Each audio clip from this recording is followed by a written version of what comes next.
Can you guys hear me?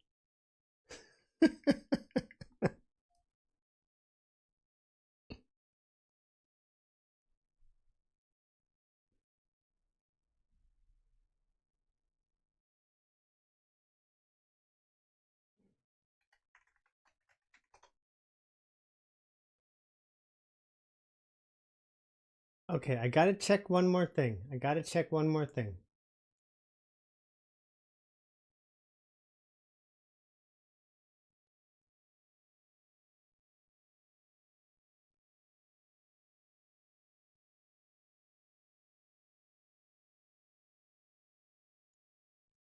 Something is not right. Something is not right.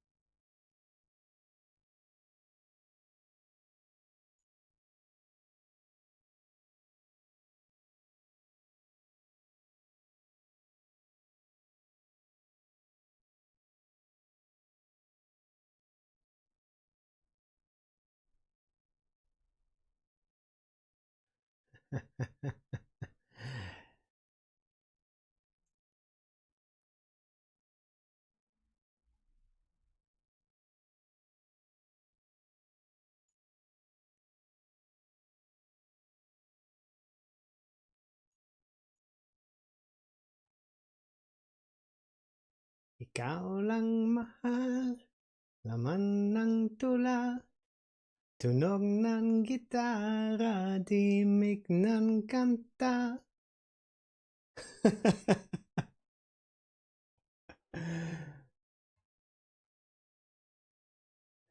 No, wait, folks, wait. I'm gonna wait. No, let's do this differently. Wait, would you, so you can at least see my stupid face while I'm doing something here.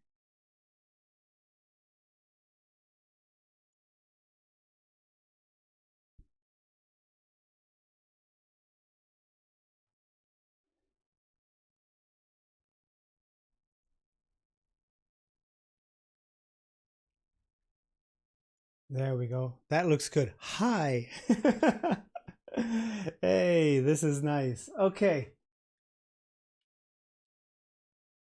I am still trying to add somebody as a mod in the stream, so give me another second, okay?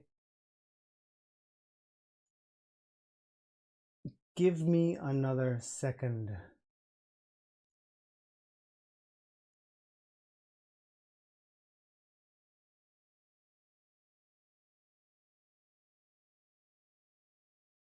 Highlight, add marker, in stream.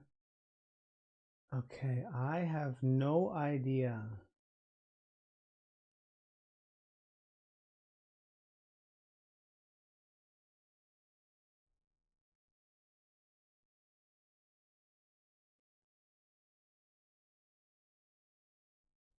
Okay. The thing is, I cannot change it while the stream is running.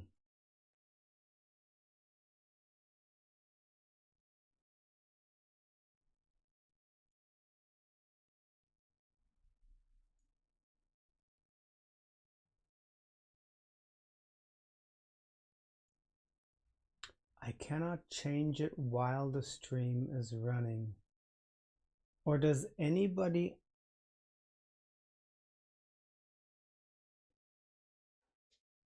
Okay, Silent. Okay. There was this one page where I could set up the stream where I can choose the moderators. But I just got a new name for a moderator and I cannot add him while the stream is on. Or wait. I mean, we're not stupid here, right? Here we go.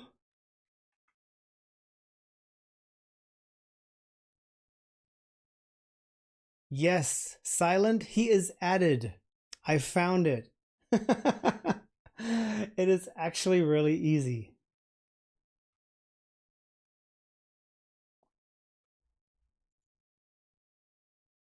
Okay, let's close all of this. and open up this, and then I can finally be here for you guys. Wait a second. This is making me crazy. Okay, that is good. Now everything is okay. How are you guys? Ah, gee. Let's close these windows. There we go. Yes, I took a look at the pen shop and Bini. Yes, I did, Nathaniel. Hi. Hammer check, Ina? Yes. Silent. Delete that comment from Ina. Oh, yes. Hi, Savane. Secret, Sleepyhead. Hey, Jack Cole. Hi there. Aya, thank you for your edit on TikTok. That was cool. That was actually really cool. It's hammer time. Very nice. How many days till my trip? Zenroll, it's another 2 weeks. Next Monday in 2 weeks, I will be flying.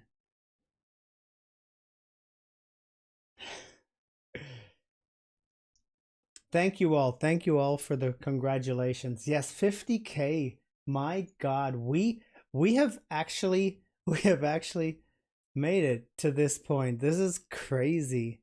This is actually totally nuts. Meowdy Pie. Yes, Miss Ina is here, even though she said she would not find the time for it. That is so nice. Hey, Jerome.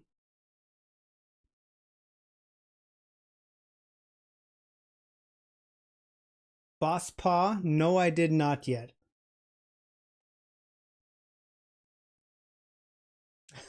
Don, I don't know. Maybe you're just very excited for me.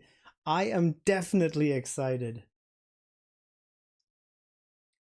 Oh, Jansim. Hey. Very cool. Yes, it's nice to see you guys' different names. Now I'm finally getting a picture of everything. When I see your comments under the videos, I can start, connecting the dots there. Kamusta? John. Very nice.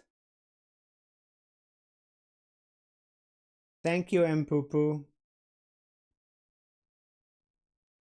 Savane, yes, you will see me at the Grand Beanieverse. Day 1.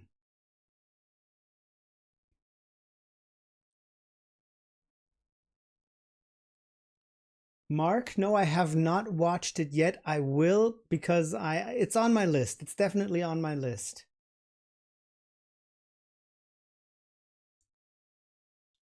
Triller A. 8 till the end. It's got all the animals there. He's got our girls in the comments. Very nice. So good. How is just checking for quality? How is the stream looking? How is the audio? Is everything okay? Is it running well?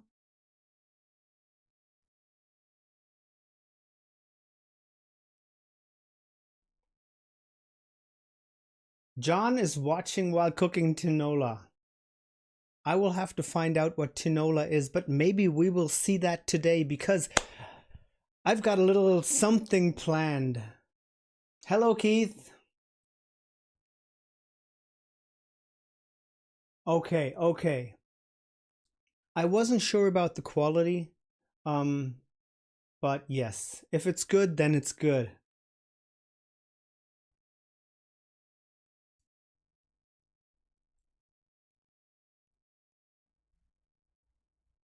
Hi, Beanie Joanna.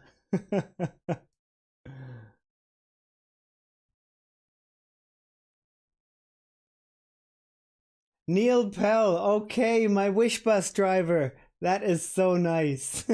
My God. Sorry you can't drive the wish bus here, putting people in other places, but that's okay.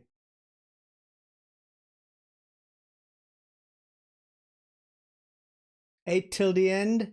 Yes, I am. I've got that video with them ranking Pinoy food. I've got that very high on my list. It will be one of the next. Now all this stuff just came up with Christine and yeah.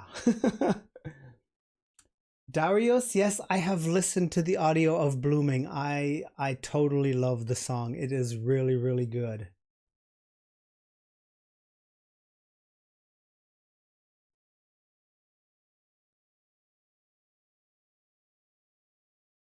Poker, I am mentioning you.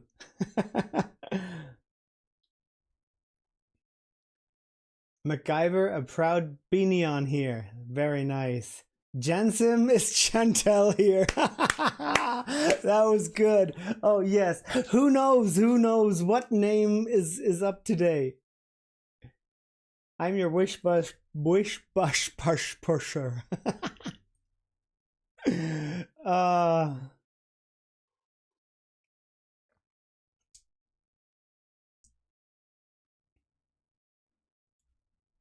Yes, Sans, I will take a look at Pixie. They've come to my attention with their song Iced Coffee, and yes, the oh my god, ate till the end. You are nuts. Thank you. Um uh the thumbnail of Iced Coffee already looks very P-pop, you know. I'm gonna take a look at it. P-pop, K-pop mixture, you know. Doodle Dandy will be the Wish Bus snack vendor. That is cool. That is so cool. If Chantel is here, then I would burn this chat instantly.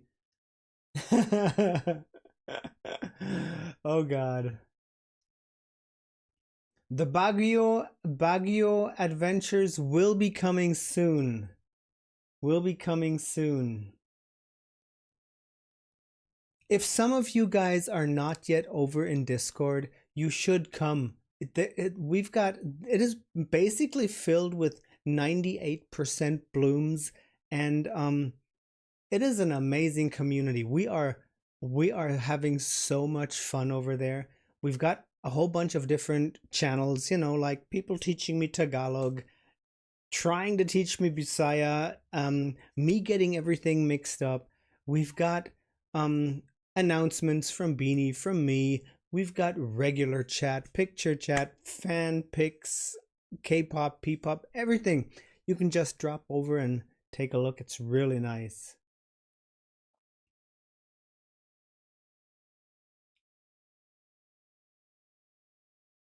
Who is my Bini bias? My Bini bias is Bini. Yes, I have quit picking a bias. Because every time I pick a bias and look at the next picture, that bias has already been wrecked.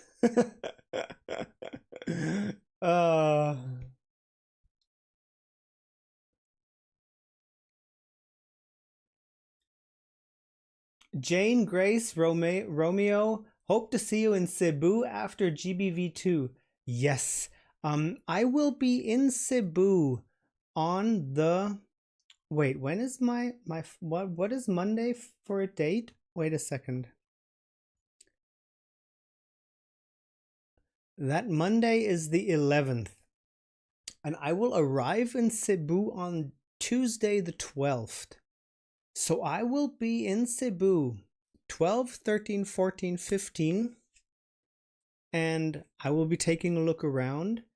16, I will be in Manila for the GBV, and 17, 18, 19, I will be back in Cebu. After that, I have no real plan. I am looking to maybe hop on the ferry, go over to Bohol, Panglao, for 2 weeks for the rest of my stay, but I'm not sure yet. If things turn out to be really cool in Cebu, I will actually stay there. Kiss? I'm butchering your name, but thank you. So yes, I might go over to Bohol and just take a look around, because that is basically the area I have focused on if I actually do want to stay there sometime, or someday if I want to move there. So, but if Cebu is really nice, and I'm actually trying to make a lot of connections in those 3 weeks, trying to meet people, trying to, like ease my way into some things here and there. Maybe I will be staying in Cebu for the whole 3 weeks. I do not know yet. Whichever way, the hotel I'm in during my first week of stay there is just around the corner of the resto bar of Aya's dad. Govern the Bini light stick. I am not a light stick guy because it is basically just an object that's standing around. Since I am planning to leave everything behind here in the next 1-2 years, I do not want to pile up on more things. I am thinking of getting a shirt, and I am really looking into that beanie cap with the 2 ears. I know it's stupid, but I don't want to buy more objects, that I would have to sell in a year or two.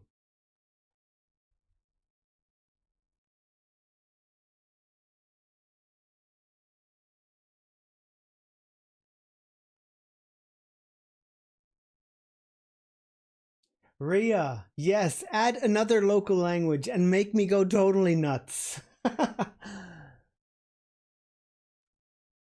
Jumbo, yes. Yes. I am going to be in Cebu and I cannot wait.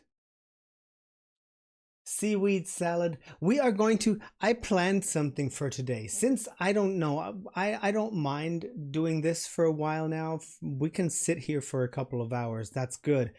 I will take a look at, or we're gonna watch a video from Doobie Doobap, and she was taking a look at the best Filipino street foods in Cebu. I wanted to watch that episode. It's 90 minutes long. We're just gonna watch it later, and we're gonna talk about the food. I am so excited about all the food.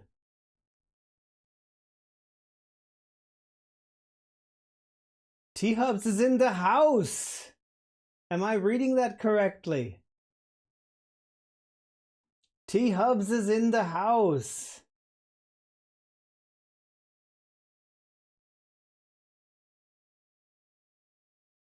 Bambi, I'm attending on day 1.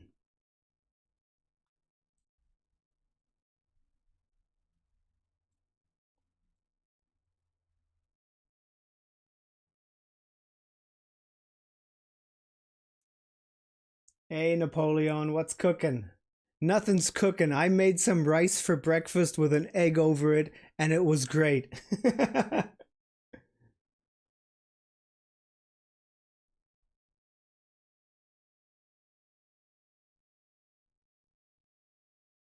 Lechon. Lechon in Cebu. I will definitely try adobo because I am a nut for chicken, and yes, we will definitely try that. T-Hubs, if we can, let's meet up, of course.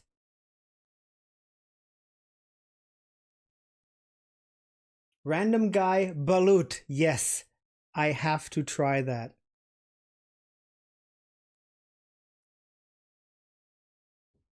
Jonas, yes, as I said, I will be living 5-minute walk away from the resto bar in my first hotel, so I will definitely be there.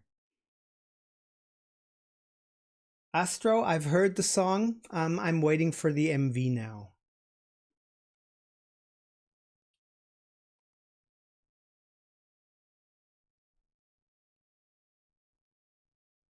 Yes, Jervy, I am going to PH. I am going to the Philippines in 2 weeks.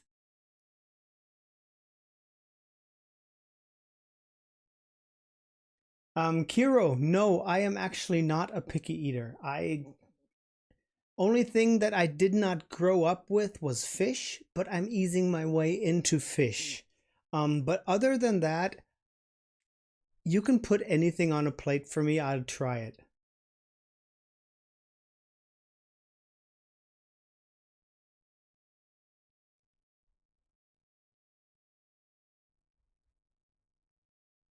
Joe Ram, a balut challenge with T-hubs. It's not that much of a challenge. It's an egg and it's some meat inside and it's gonna be good.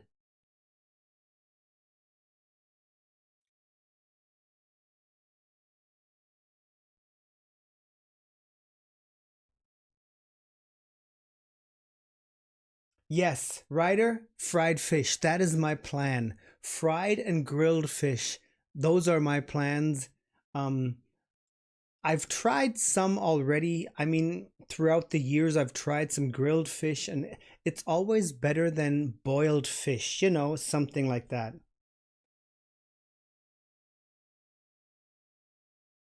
Chibs Alvarez, I will be making lots of vlogs. I will actually be walking around with the camera every day, all day, everywhere. Jervy, yes, Beanie concert.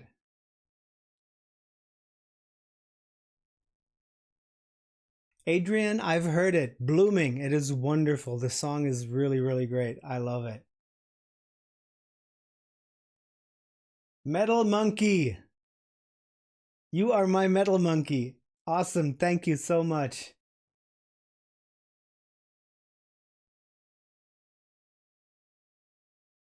Beryl Marie. Me and baby Tash are watching. Oh, very nice.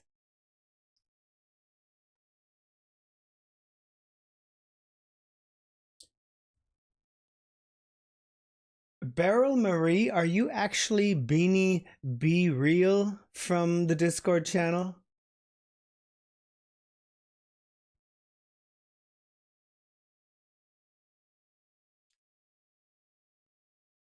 Clark Benedict, thank you so much. Wait, folks, I'm trying to read along in the chat. I'm actually trying to get through the comments.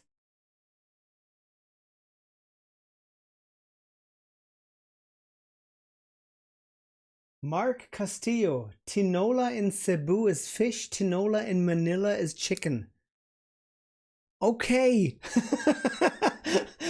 Now everything is totally clear. Hey, Aki! Aki.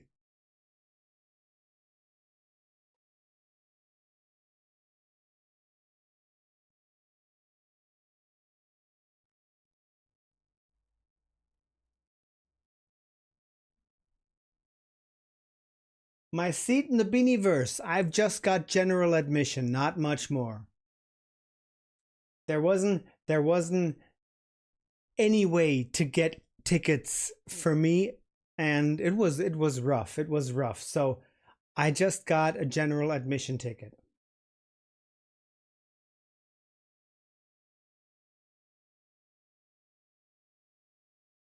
Boss Paw, yes, lots of vlogging going to happen, but the vlogs will be posted after I get back in December because I do not have any editing software or whatever down there. I just have my camera.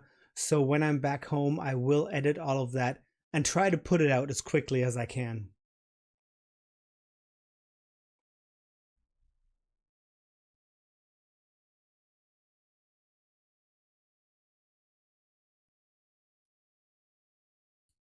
Wow. You guys are crazy. Love you all. My God. Sugpa is like grilled. Tula is soup. Kilawin is the ceviche. Okay. Will you stream? I will try. I do not know how the connection will be, how the internet will be, and all I've got to stream is my phone. So I will try to do some live streaming here and there if I can, if I got a good connection. If not, I'll just have to record it with my vlogging camera.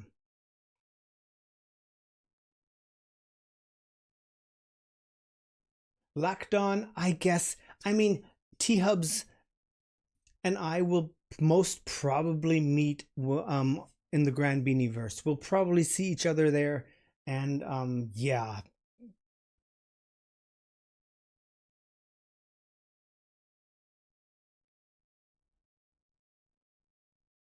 Jonas, yes. My evil e-travel registration and everything, yes. I already got an account on the eTravel site, but I haven't gone through with the registration because they said 3 days before you fly, and that's when I'm going to do it. Um, I'm hoping everything will work out fine. Yeah, he saw Gwen as my lock screen, and wait. I've got Gwen in my lock screen, and I've got Aya as my home screen. If I had a third screen where I could put a picture, it would be Sheena.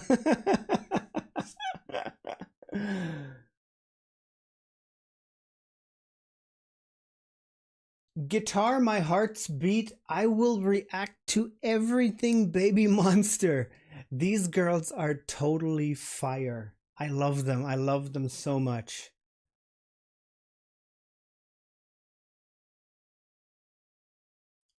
Nathaniel, yes, I will buy a SIM card when I get there. Sadly my phone is not that new. It's only a Samsung S10 Plus, and it doesn't support eSIM yet. If I had the S20 or something, I would just get myself an eSIM and just change it, but I have to get a real SIM card, not just gonna do that when I get there. Bad Mats, yes, Gwen was so pretty. They all were so pretty. I was so impressed by Malloy yesterday. Wow.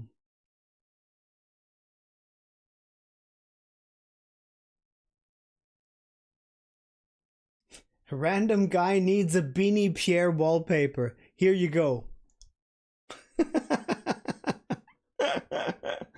uh, Poker, yes, that would be cool if Beanie noticed me.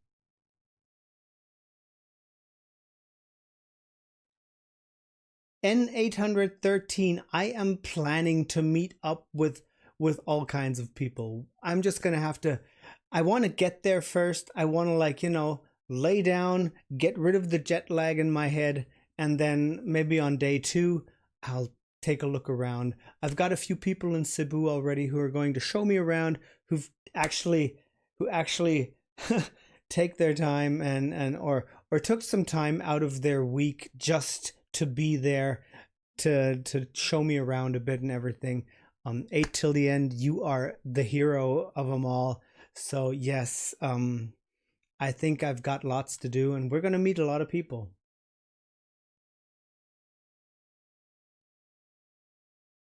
Yes. Whoa. Very true. The sun is shining like crazy back there. I am not a holy man. Please. I am. Wait, I'm gonna move over here now. Wait a second. I that is no Halo, but it is. What is happening back there? Oh my God! I'm just looking at my screen here. Wow, that is bright. But hey, that's what it is. I'm happy the sun is shining. It's been raining the last couple of days, but I don't have to tell you guys about rain, right? A Jollibee mukbang. No, I'm actually somebody who enjoys enjoying food and not just shoving it in their face. Hey, it's JR. Feels like I've been taken by God. Yes.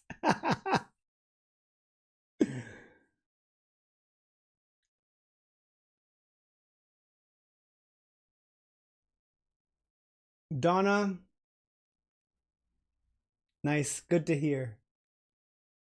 Wow, I wanna scroll back a bit on the chat here. This is, wait a second. Ina, he needs the watermelon. That's something only we know.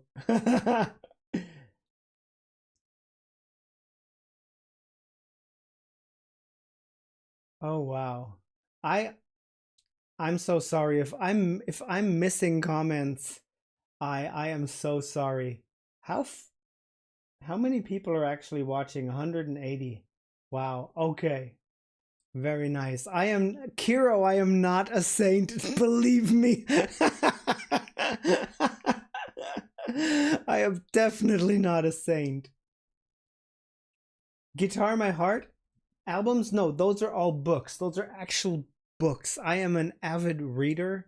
Um I've got around 1500 books, but if my plan goes the way I wanted, then they will all be sold by the end of next year or in the middle of next year. Some I will start selling them, and most of them I will just give to my daughter and my son's girlfriend.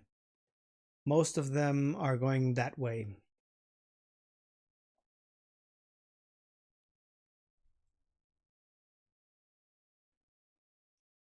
Nathaniel, I will take a look at some merchandise. I don't know if I'm going to buy that much. I'm a simple guy. I just need a shirt and some pants.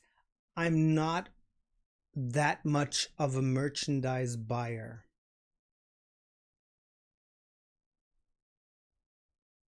Eight till the end. I am still painting here and there, but my momentary mindset is not in a painting mood. I've got like 4 or 5 paintings that I need to get done just for the sake of my sanity. But after that, I will try to, slow down on the painting because I also have to say goodbye to all of my equipment there too in the next year or so. So I'm going to try to distance myself a little bit from it.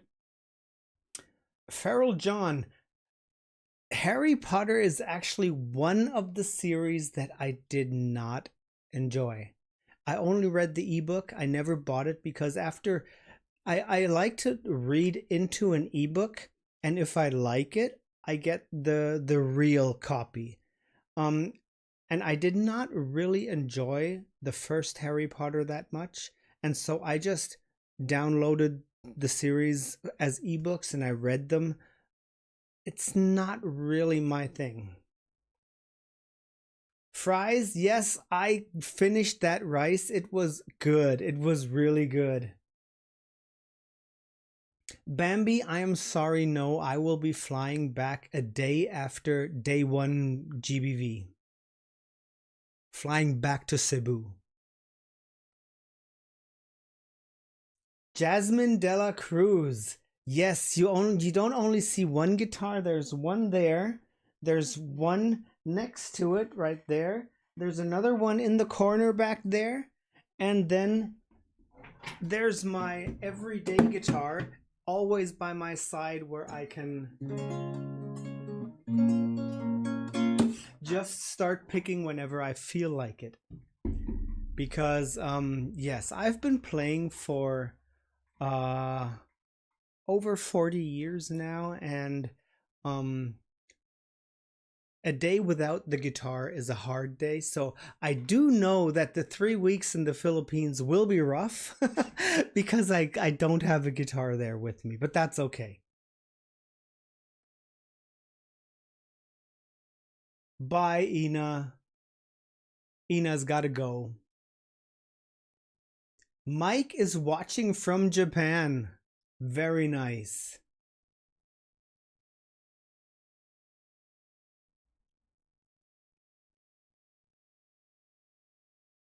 House tour, Pierre. I can't take my stationary camera away there now. And you do not want to see the mess here. Keith, buy a guitar in Cebu. I don't have that kind of money just to randomly buy a guitar.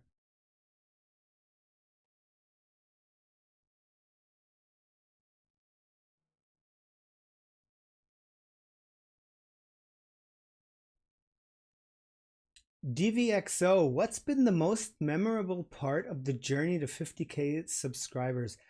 The actual most memorable part.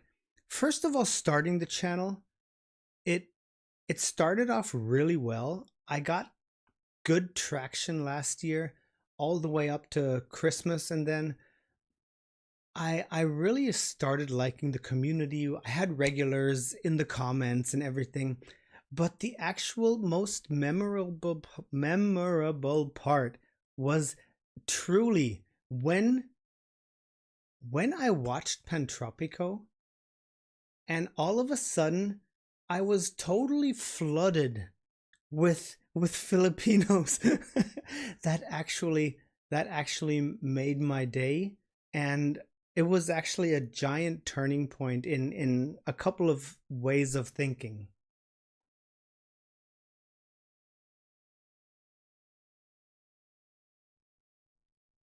Yajim Droll, I will react to Blooming as soon as it comes out.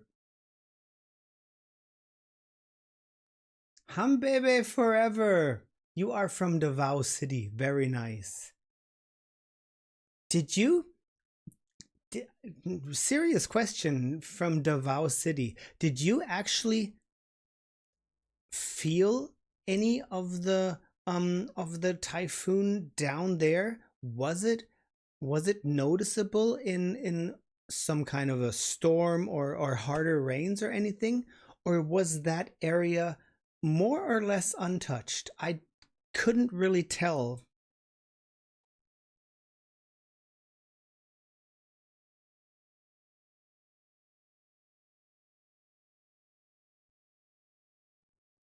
Wait, hold it. Whoa. When I'm explaining, all of a sudden 50 comments are there.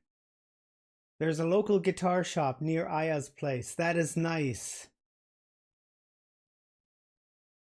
My ETA in Cebu is around noon.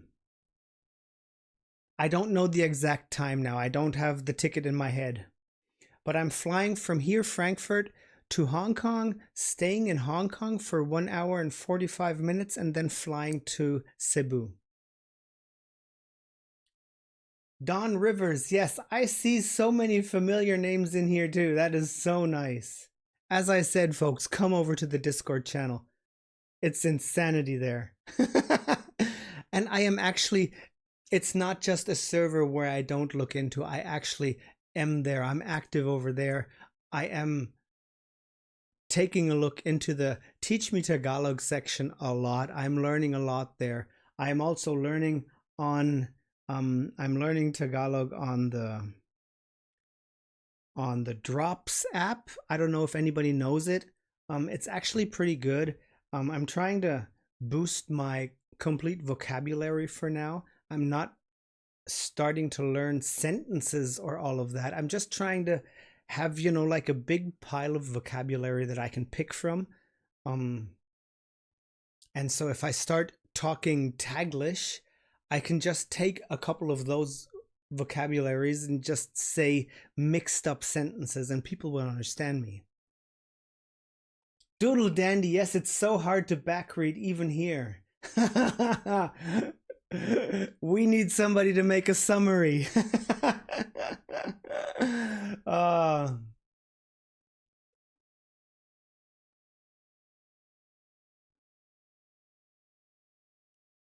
Good evening, Adrian. Good evening from Baguio. Nice. How's the weather in Baguio today?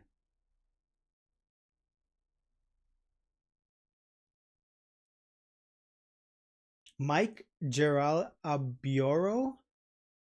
Oh, so you're from the same city in as Gwen. Yeah. That whole region was hit pretty hard. Poker. I actually felt pop music all the time. I I was always I'm a person since I've been playing the guitar since I was 11.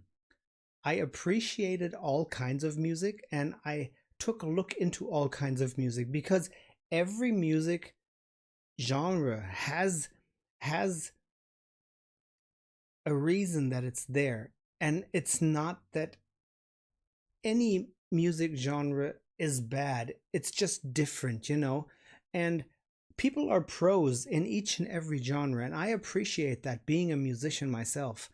Um, you can hear guitars in every music, you know? So there was a connection there, and I always enjoyed everything. You know, back in the 90s, I loved things like the old Madonna songs and Spice Girls and all of that, you know. So yes, I've been listening to everything. Baguio, Baguio. That is that one word. I'm getting the pronunciation down pretty well, but Baguio. That is a weird one for my mouth. uh Bloomers, hi, good evening. Mark Lag, I listened to Leaves by Ben and Ben um on the Wish bus just a couple of days ago. I've got a video called OPM Special and I listened to 6 artists on the Wish bus. It's an hour-long video.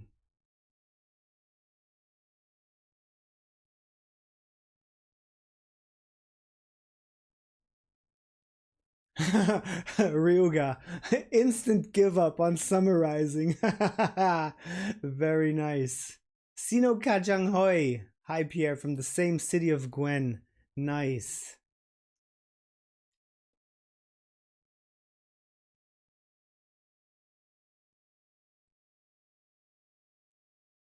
Yes, you will be able to watch the Grand Beanie verse on I Want TFC. Yes, but I will watch it by standing in between awesome people.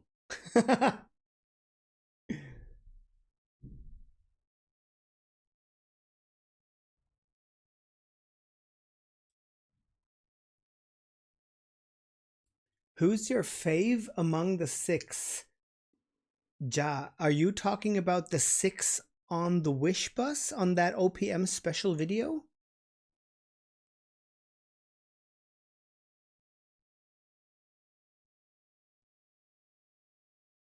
Yes, Adrian, Morissette was really great. I really liked her a lot. I will definitely, I mean, I will surely take a look into these OPM artists more. Definitely Gigi Delana.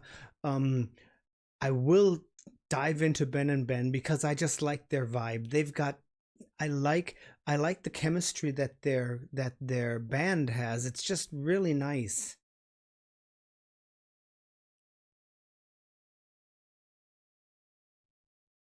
Um, my favorite from those 6, that is actually difficult, but being a guitar player, and this is just for my personal feeling, being a guitar player who likes playing an acoustic guitar all by himself and singing to it, you know, on a chair, just singing with my guitar, I actually liked what was his name? Fernandez, the last guy, the last one in the video, who did the cover of the Eraserhead song. I really enjoyed him a lot.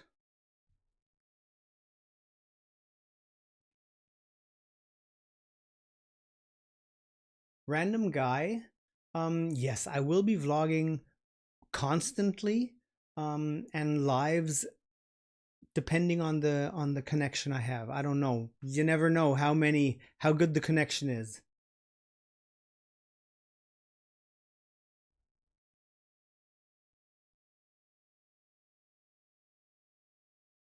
Vincent, I will take a look at the new Blooming song when the MV comes out. I've listened to the audio and it's awesome. Yes, Doodle Dandy, I remember. And after you guys told me he was that guy, I remember seeing him and talking to the girls shortly. I still have to do the last part of the Bini BGYO series. We still have to do episode 9. All about MLBB. Good evening, Lapu Lapu City. I will be there soon. Haha.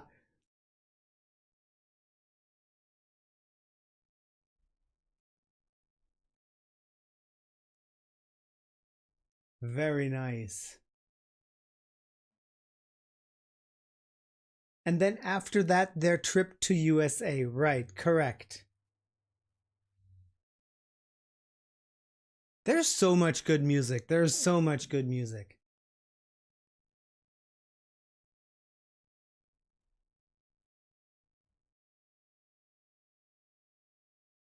Yes, we'll dive into the Wish Bus. That's for sure.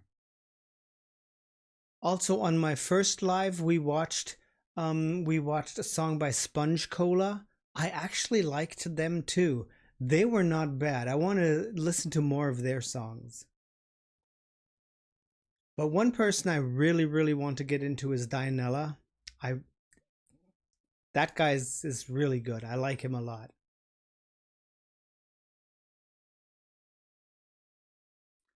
Bad Mats? No, I do not know Leah Salonga.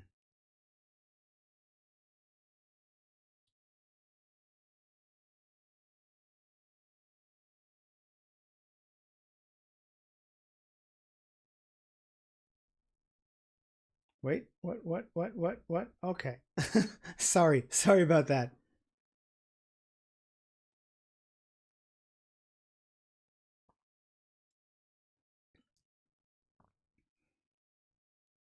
A lot of Germans are having a vacation in the Philippines right now.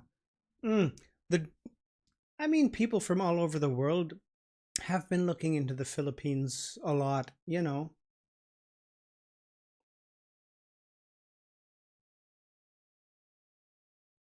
Okay, I'm going to when this live is done, I'm going to go through the comments and I'm going to write down a whole bunch of the names of the artists that you told me here, and I'm gonna see what that's all about.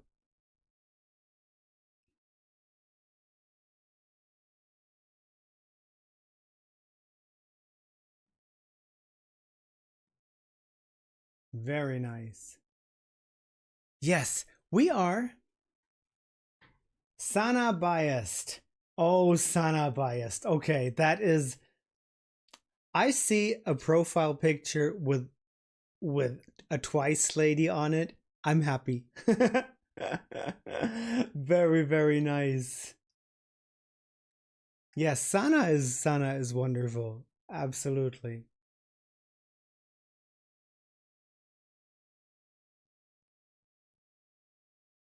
More KZ10 Dingen coming soon.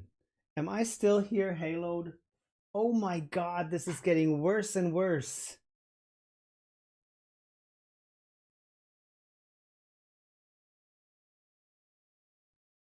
I should have closed. Well, that's okay.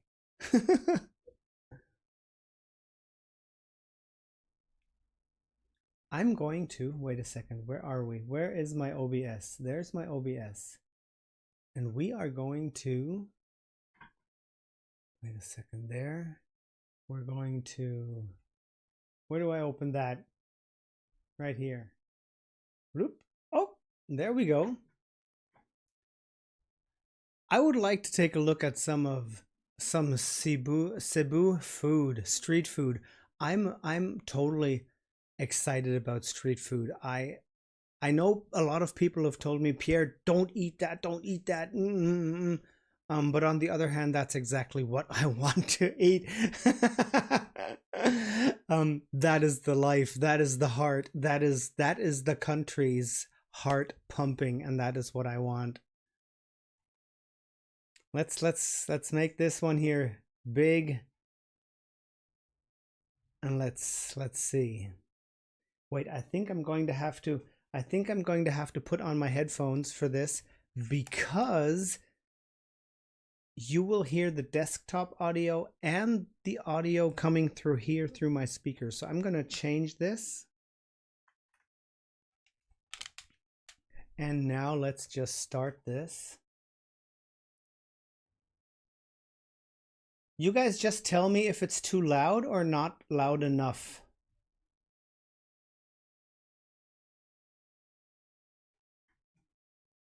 Okay.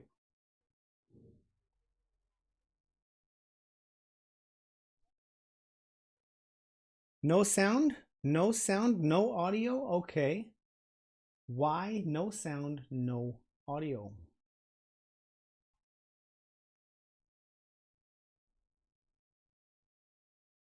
Why is there no audio? Okay. I understood it. No sound on the audio.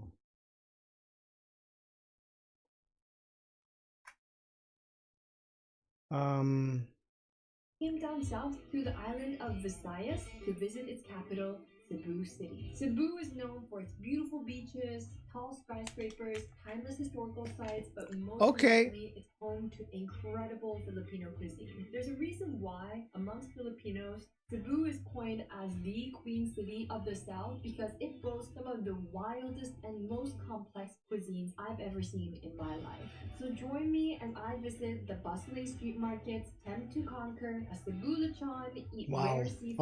Okay, that pig looked good. Filipino beer, red horse. This is 72 hours of best Filipino street food here in Cebu City.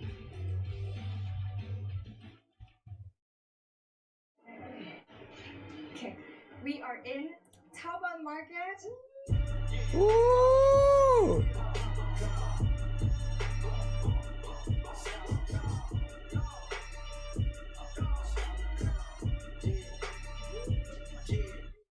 This is the market to come for dried fish, but not only is there dried fish, you can find all sorts of produce, and this is a market that's incredibly local. You're not. My bias in Eunice would definitely be Hyunju and Ellie.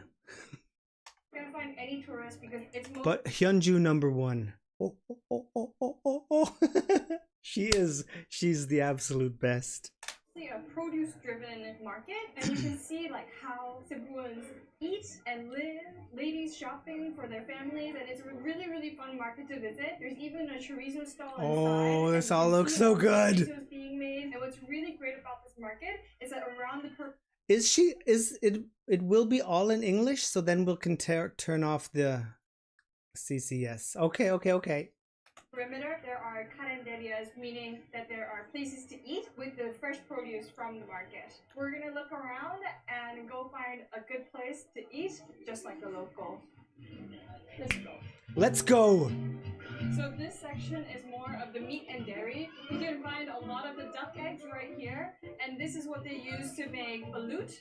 Nice. You can find some fresh fruit and chicharrones. These are pork skin, and you can find all sorts of Filipino produce found right here. So string beans. That's okay, Clark. I've been to other places and fresh markets and everything. No problem for me. I can smell anything. It's commonly used in kare-kare and sinigang are here. A lot of bitter gourd as well. Oh. Eggplant. So the thing with Filipino food is that it's a lot of fresh, crunchy veggies, which is what makes it so good. Yes. And obviously in the center we have okra. Okra. A lot of these vegetables are also similar to Spanish cooking because of the history that it has from colonization. What is this one? Yeah, you don't know. It's okay. There's a lot of things I don't know either. Okay.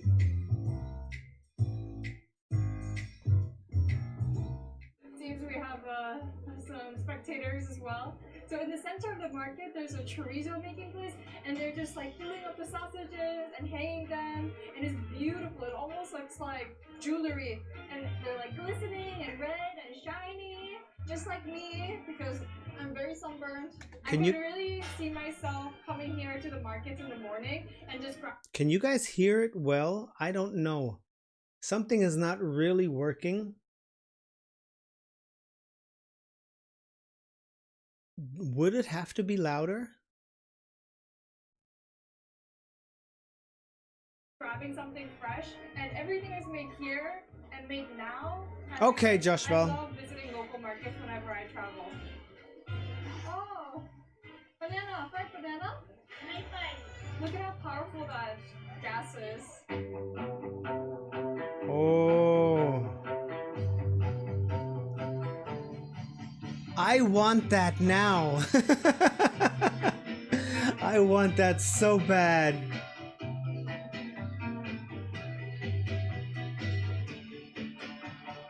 Her technique is amazing. She slices the banana into almost like a fan-like shape and then opens it up and puts it into a wet batter. Very, very, very hot oil. And as soon as the banana touches the oil, almost like a tempura, it fluffs up. The batter just completely becomes crispy, and she's actually letting it go for quite some time. It's been almost 3-4 minutes. Yeah, and it's a very, very smart technique because by letting it be in the oil for long, these bananas, unlike the bananas that we get in the West, they're a bit more starchier. So it needs a little more time. I know. It's gonna make me hungry too. This whole thing, I'm gonna go nuts on the fridge when this is over. But I just had breakfast, so I'm still okay. Time for it to cook and caramelize and for all that sweetness to really come out. Incredible technique, and it's less than $1 for a bag, and I cannot wait to try. It smells so fantastic. I knew that she was like a pro because she was sharpening her paring knife when we were getting here, and like each of the slices, it's beautiful. Look how she like fans it out, and that's not easy. This is pro mom. Hey, Jake Lloyd. We have a guest here who is an expert in this. Who's gonna come over? What's your name?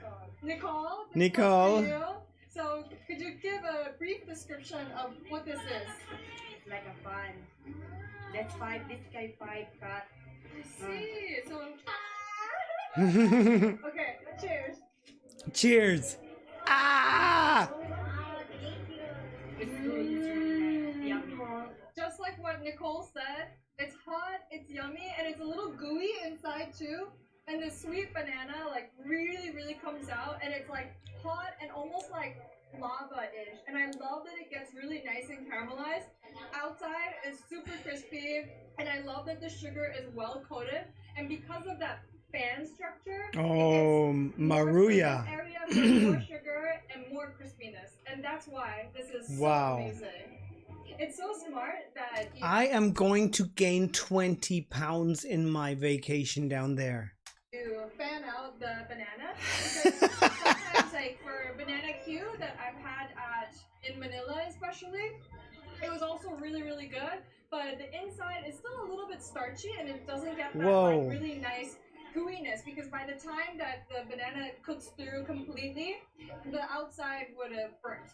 So this is a very, very highly advanced technique, and something that I'm actually going to be utilizing for my tempura as well. Like you could do this for a zucchini or any starchy vegetable and fan it out, and look at this, it looks beautiful.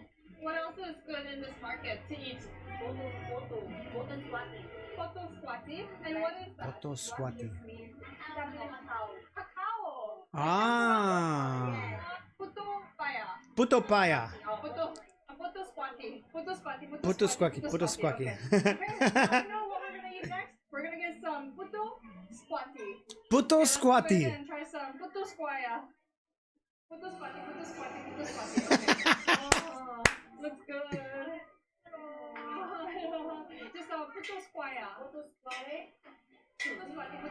Puto squati. Puto squati. Recommendation. We got puto squaya. Puto squati. We have great tutors right next to us teaching us along the way. Oh. So this is sticky rice, and next to it is hot cocoa. And you can see that this hot cocoa, it's a little different from hot cocoa that you might get. Oh, in it's the West, it's fatty. There's a layer of oil that rises up, and I'm assuming this is butter or margarine. It's made of no cacao beans. Pure cacao. This one. Wow. Mm. We roast it, then we Okay. after that we grind it. The result is this. Then we will pour it. Very cool. Wow. It's very simple. It's not Is that cacao, is it sweet or is it still a little bit bitter? It would be cool if it's just a little bit bitter. Doesn't sound simple.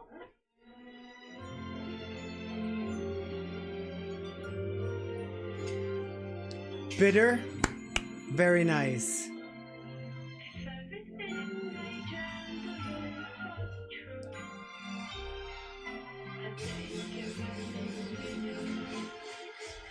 Yes, this is exactly what we need. I love this.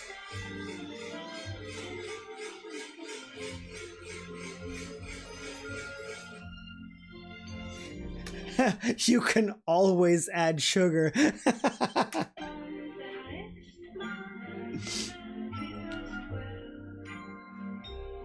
Tim, I'm going in 2 weeks.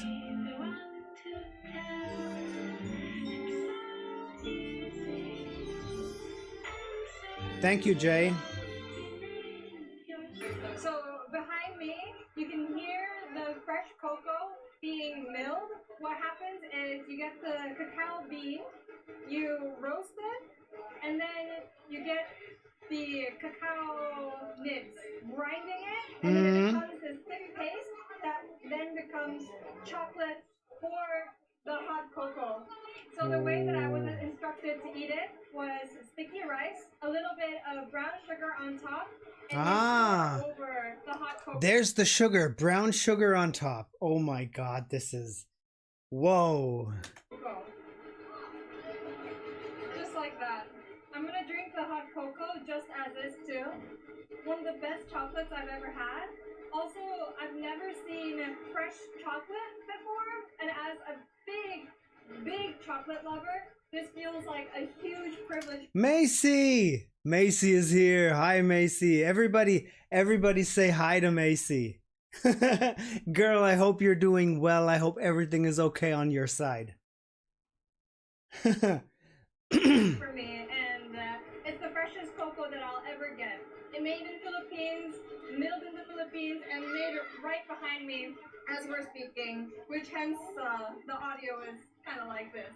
You want to just kind of mix it with the sticky rice, and just like that. A little bit of sugar, a little bit of salt, and oh, that looks so good. I want it now. From the cacao beans itself.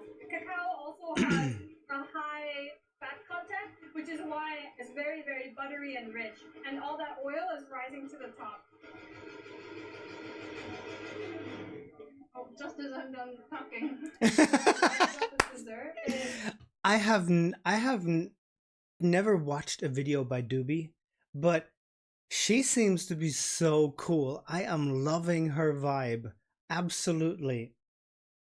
That it's not just sweet, it's actually a little bit salty. It's salty, it's sweet, it's velvety, it's chocolatey. And this is a perfect dessert with a bit of that salt to really cut away that overly sweet notes. I love rice and I love chocolate, and it feels like such a huge privilege to be able to try this. And for a lot of Filipinos, this may seem like a very simple dessert, but this is so good. Oh, I don't want to spill it. The thing about food is the more simple it is, the better it gets. The more homemade it is, the better it is. The nice thing about food, if you make a stew, if you make like a big stew, on the first day it's good. Reheat it on the second day, it's better. And on the third day, it just tastes the best. That's what food is. It doesn't have to be high class, a little leaf there, a little, no. It has to be good. And there we go again. So good. How long have you been in business for? 40 years. This is 25 pesos. 25 pesos. That's 50 cents, and you get rich, freshly milled hot cocoa, Wow. organic cane sugar, sticky rice,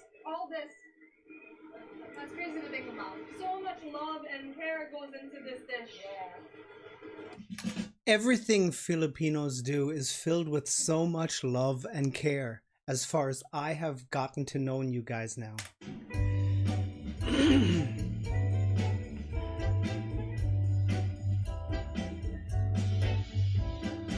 Right! Oh, the chorizo. Whoa, look at this factory of chorizo being made right now. So many people just working in unison making chorizo. I've actually never seen chorizo being made. Actually, that's not true. I've made chorizo before. Liar! Ah, doobie-doobie-doo.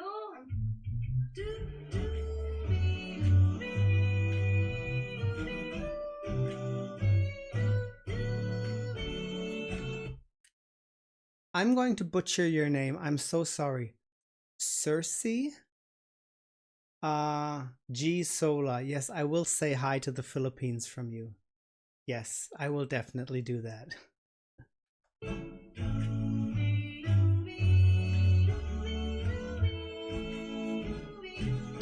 The thing I'm going to try when I'm going to try chorizo, I want to see if it's similar to Spanish chorizo, because that's very traditional in Spain, and I went through Spain a while back, and chorizo was like a daily thing to eat because it was a really fatty sausage. And yes, I'm excited about that too.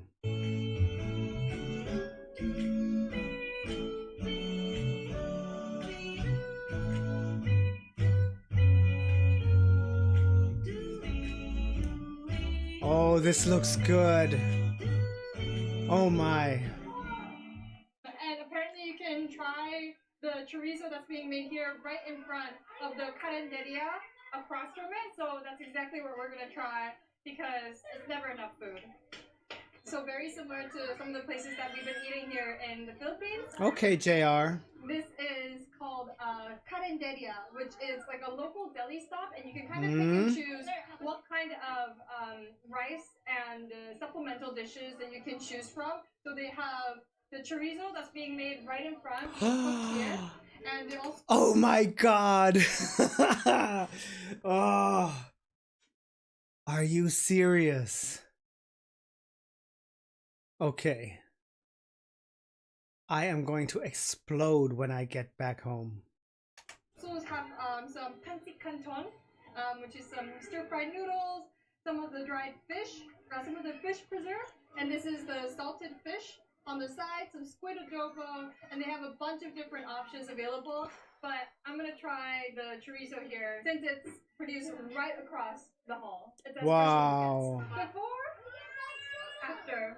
Behind me is the chorizo making factory, and I'm eating what's being made there right now. So this is the sweet and spicy chorizo, and you can see the glaze around the sausage, and it's dark, sticky. I want that, really, I want good. That, I want that.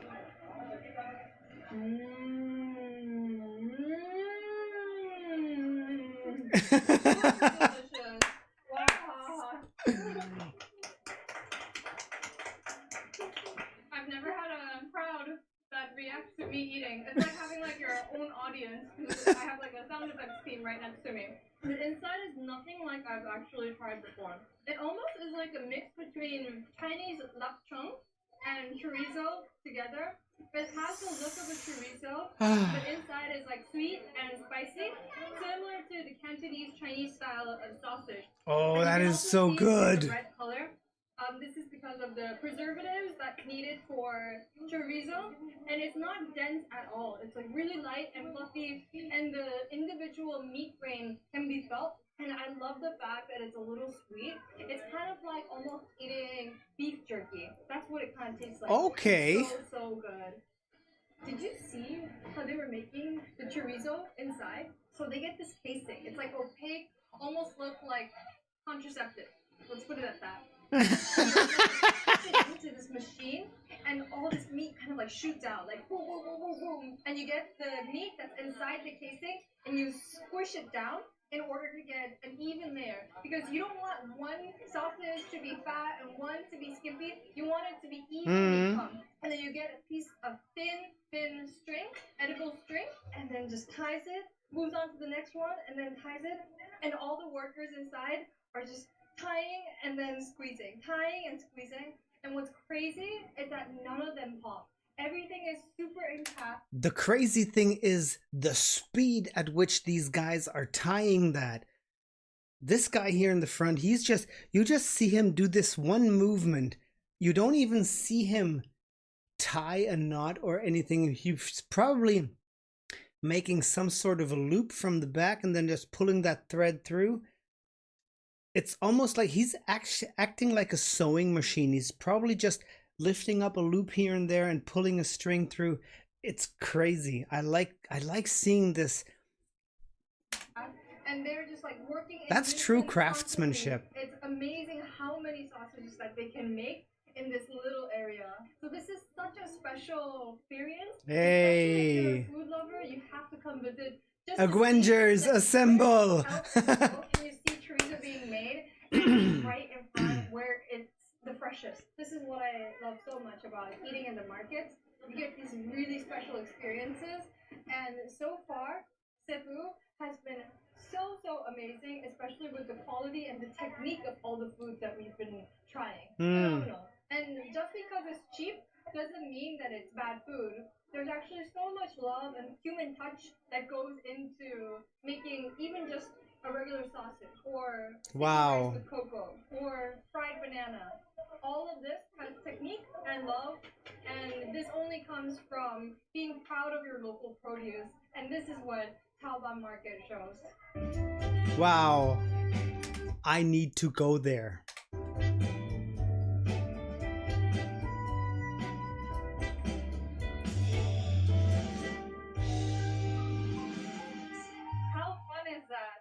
When you come to the local market, you get a sense of what the locals really eat. Instead of going to the resorts, stop by Cebu City, the inner city, and see what the locals are buying and eating. And what's really good is going to be in here, not at the hotel restaurants. And that is true. This is coming from a fellow Queen Doobie.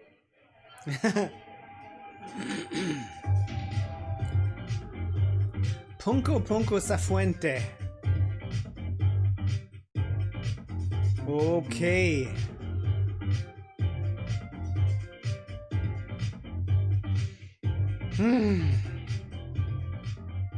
We're out for dinner, doobies. So the place that we're going to is called Punko sa fuente, and Punko means this.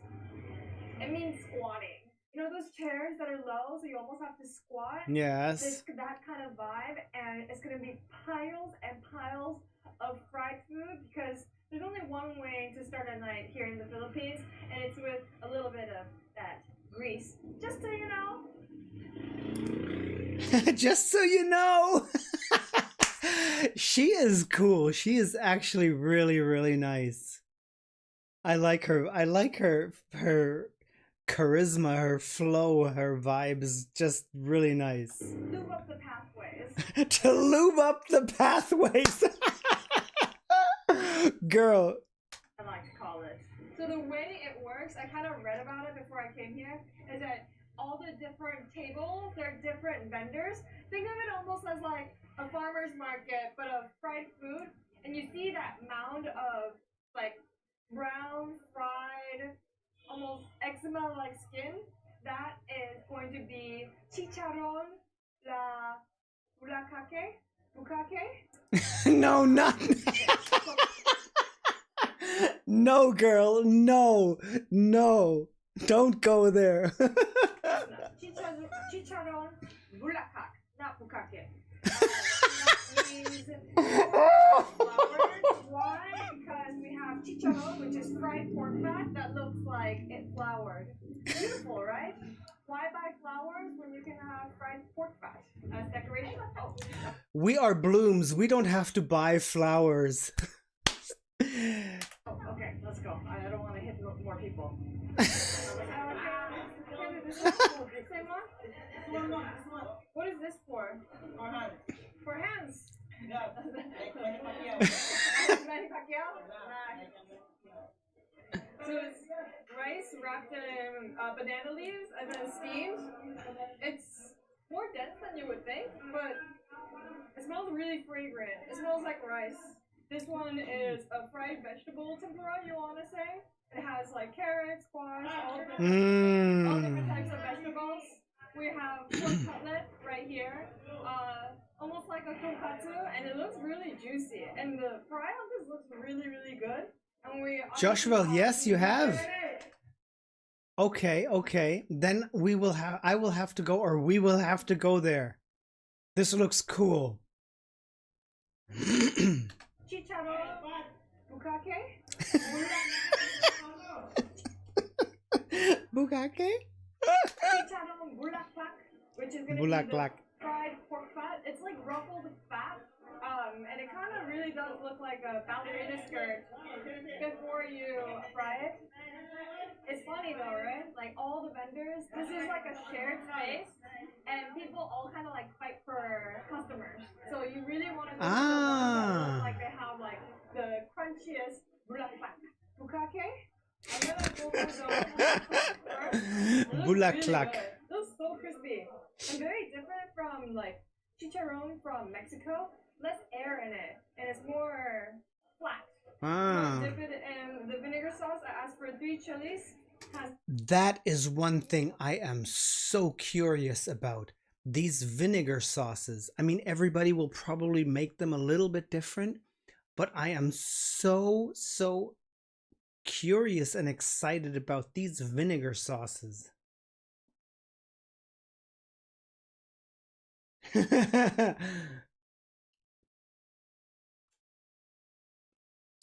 Gerald Sibayan, her name is, what was her name? Doobie Doobop. Doobie Doobop is her channel name. Wait, here, Doobie Doobop. That's her channel. She's got 4 million subscribers. What? What? Okay. 4 million subscribers. I mean, we've almost got that now here too, right? Only 3,950,000 left. All in a day's work. Onions, calamansi, and some distilled vinegar, and we eat. Oh, spicy! Oh my god, spicy! We have this saying in Korean. It's a little chili that's spicy, and that's what my mom always says about my dad. But the inside is more chewy than you would think. It almost has like a nice sweet and sour nose to it. Like it tastes like sweet and sour pork. That's what it reminds me of. I want you to hear the crunch, not the screaming. Oh, some crunchy ASMR. Cheating, just eating the fat and then frying it. It's super indulgent, and the vinegar is really nice, and the chili's actually quite spicy, so it cuts away some of that like greasiness. I'm actually gonna have the pork chop with the white onions on top. Let's see.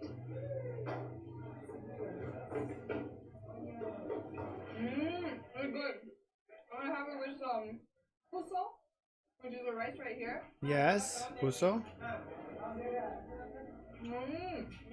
You know, I'm surprised that they don't sell beer here, because to me this tastes like 1-to-1, like the perfect beer snack. It's salty, it's indulgent, it's fatty, it's crispy.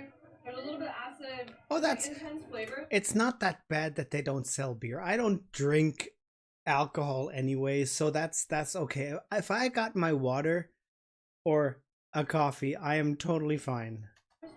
So I'm like really craving a Red Horse, but apparently the only thing that they sell as bevy is Mountain Dew, which I don't like. But the pork chop, it's not really crispy like tonkatsu because there's no like panko breading that. Discard. Your voice sounds good when it's closer to the mic. So, would you want to have some ASMR? That's crispy. It's a little more chewy. It's not as crispy, but it has a more interesting chew to it. And that looks so good. And with the onions, very, very good eating with your hands. And what I noticed when I was walking along the market today was that nobody uses like utensils like plastic forks or knives or chopsticks. Everyone just uses like a plastic bag like this and then just uses their hands. If you think about it, it's so effective and it's actually Raise Lloyd, do not summon the demon. Oh God, do not summon the demon, please. less waste that's put in. And eating with your hands is always fun. But using a thin plastic bag like this also protects, you know, your hands from not smelling like the food that you ate the night before. So I'm a fan. Okay, I'm gonna try one of the vegetables ones here. It Oh looks like God. there's like a tofu skin roll. It's good, but I can't really ID what's in it. It almost tastes meaty though. It tastes like the inside of a lumpia. Okay, one question about the spiciness of your food. A few people have told me Filipino food is not that super spicy. Is it common to have a bit more of a hotness, or is it just some specific meals that are a bit more hot and spicy? Actually, just the filling. Across from me, from the counter, there's a lady. Just a bit. Okay, okay. Pieces that she wants. You have these like tongs on the side, so you can really like go for the ones that look the crispiest. And the only way to find out which one is crispy and which one is not is really your intuition.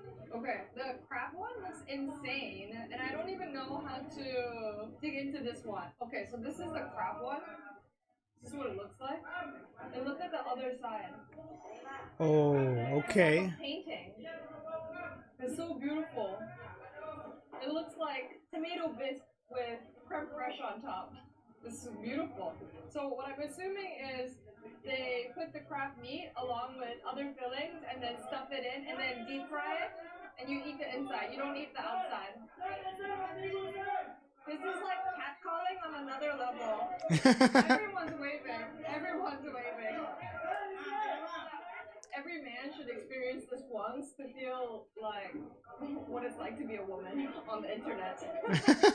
Oh, look at this inside. Actually, it's rice inside. It's crab meat, egg, and rice inside.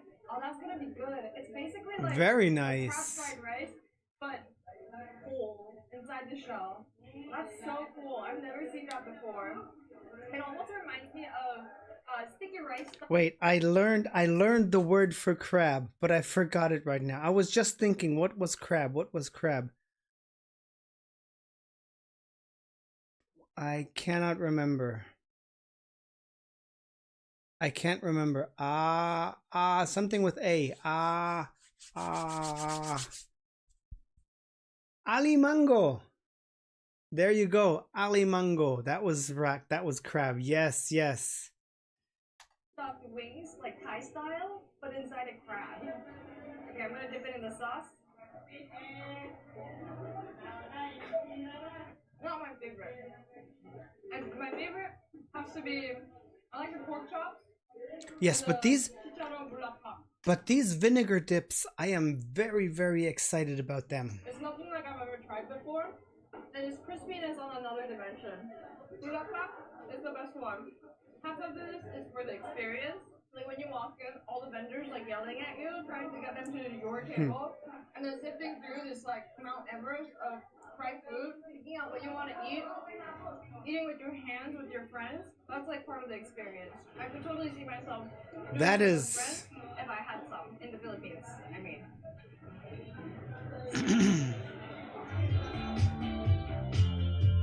This is cool.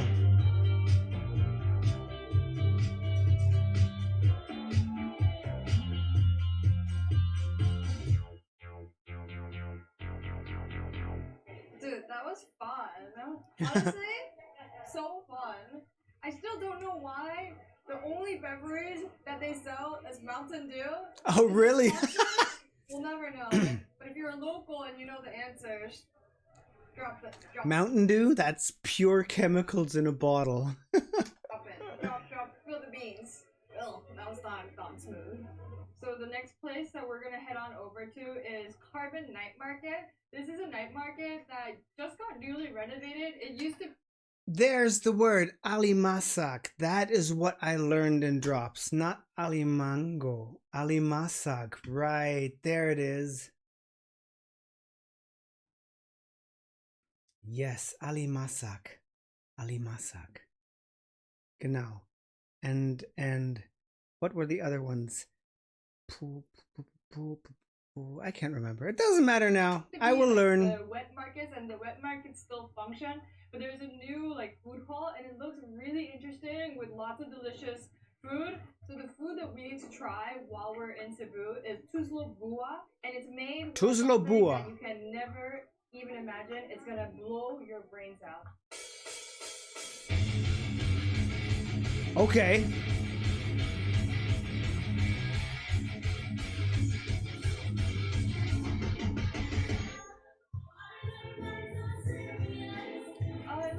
Mysterious. And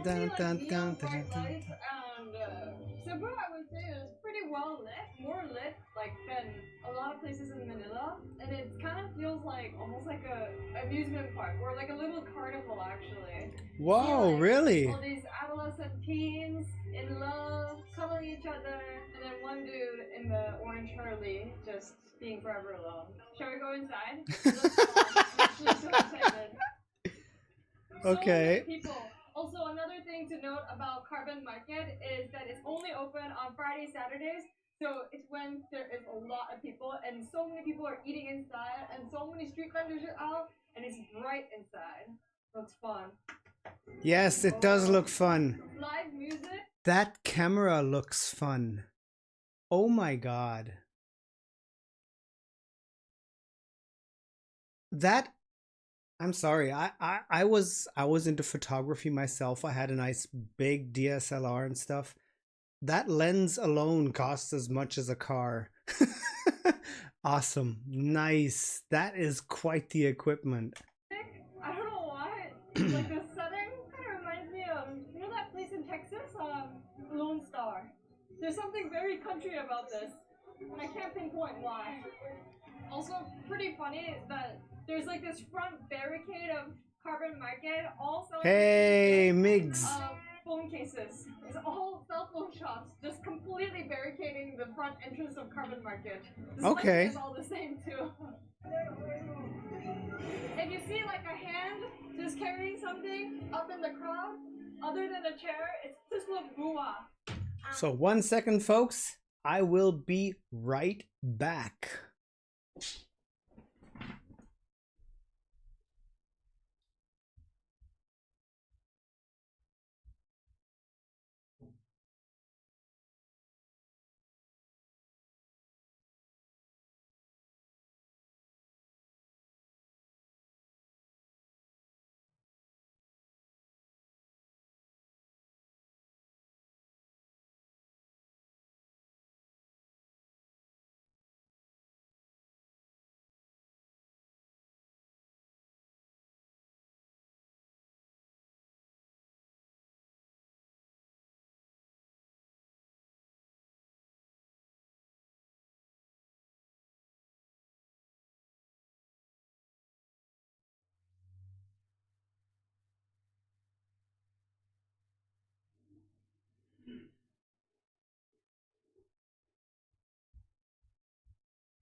There we go.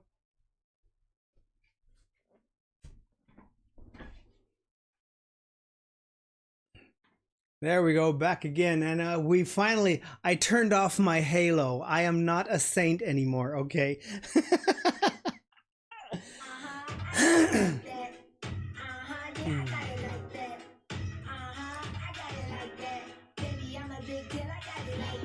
Okay.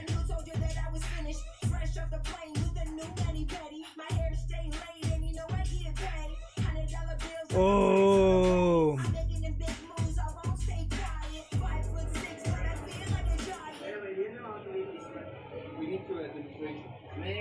RJ, just open the rice.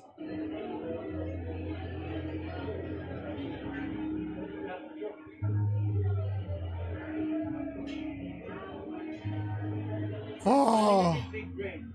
Unlimited pig brain. Only rice, only pig brain. Yeah, you heard him. We are eating pig brain. I know it sounds really wild to a lot of people. It even sounds very wild to me, a Korean who was born in the wild out of my mother's womb. But we're gonna try it because my whole ethos. she's got a specific type of sarcasm that is totally, totally me in a way. I love that so much. Is don't yuck my yum. So I'm gonna try your yum. Don't yuck my yum. Girl. Cebu. Okay? So the Thank you, usual Migs. so Thank everything you. else, everything goes with rice in the Philippines. We have the banana leaf that we saw earlier today, and we're gonna use our hands covered by a little plastic bag, and then Yes. dip it in this sauce. Honestly, this sauce smells like gravy. It smells like really rich gravy with a little bit of garlic and chili. It smells really good. To be honest, I'm quite excited for this. I like anything dipped, and as a fan of pate, I'm assuming that's kind of what it's gonna taste like. Okay, let's. Looks good. I have this illness where whenever I put any type of glove, I say, "Does the glove fit?" OJ, just like OJ? I say, RJ taught me a little bit of the rice steamed in bamboo leaves, dipped in this pig gravy, pig brain gravy. Mmm. Whoa! I swear, if you put this on top of a cracker next to some cheese on some charcuterie, rich people would eat this shit up. This tastes phenomenal. This tastes like I will try this. really, really good pate. There's a bit of spice, that creaminess, and just unctuousness. It's super garlicky, it's salty. It's What is creamy, ancient it's good here? energy. Is ancient here? Is the maker of worlds in our chat?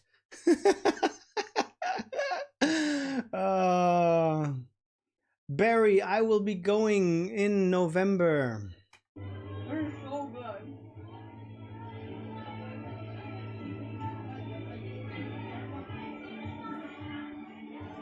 Just look at how happy that girl is eating that. I need to eat that now too. If that makes her happy, I need to try that. It's so good.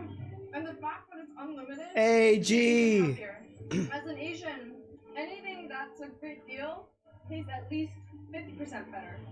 Mark my words. It's science. Trust me. I studied food science. This shit's bomb. It's like a super meaty fried rice flavor. It's like a meaty fondue, but with rice. With Okay, Weiss. I sounded extra Asian there. With a little Weiss. Holy smokes, this is so good. So good.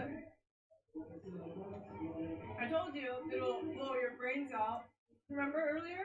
But yeah, it's such a fun vibe. I'm a little, away from the crowd center just because of the audio and I want to talk to you guys.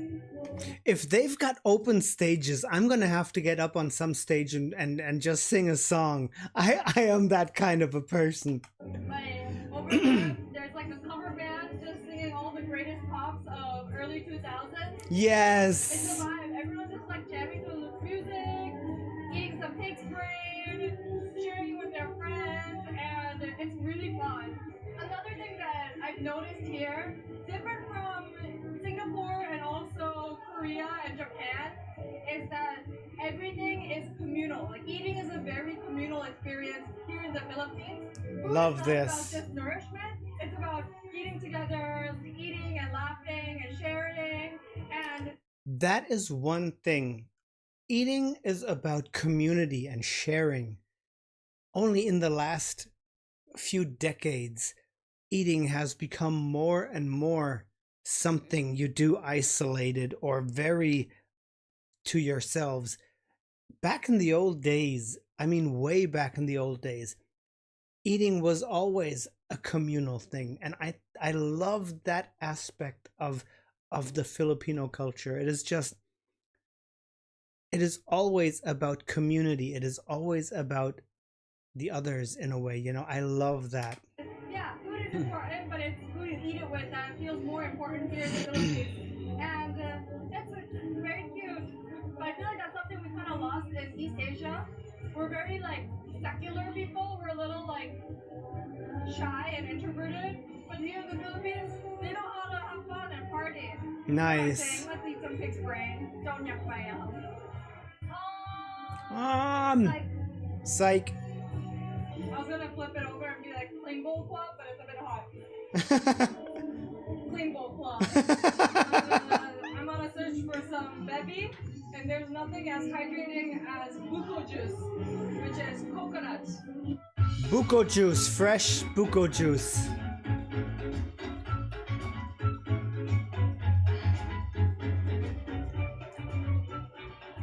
Back with my baby. There's nothing as refreshing as coconut juice in the world. It's even more hydrating than water. Oh. That was delicious. And who would have thunk that pig's brain would be delicious like this?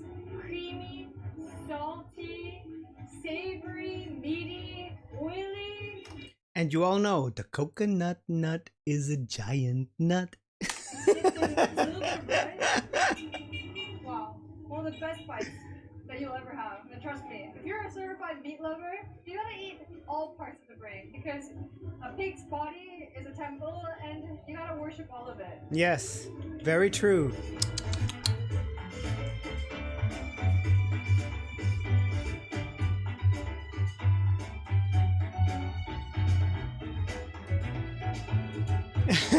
Calling it an early night tonight because it's 10 p.m. and tomorrow we gotta wake up early at the break of dawn. We gotta wake up at 4 a.m. I've never waken up at 4 a.m. I've slept at 4 a.m. but never waken up.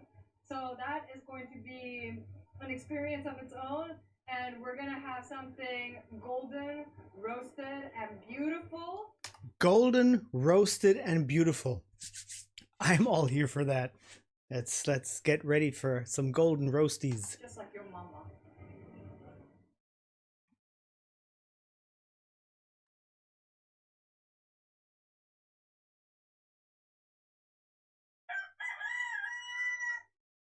Good morning. It is currently 5 a.m.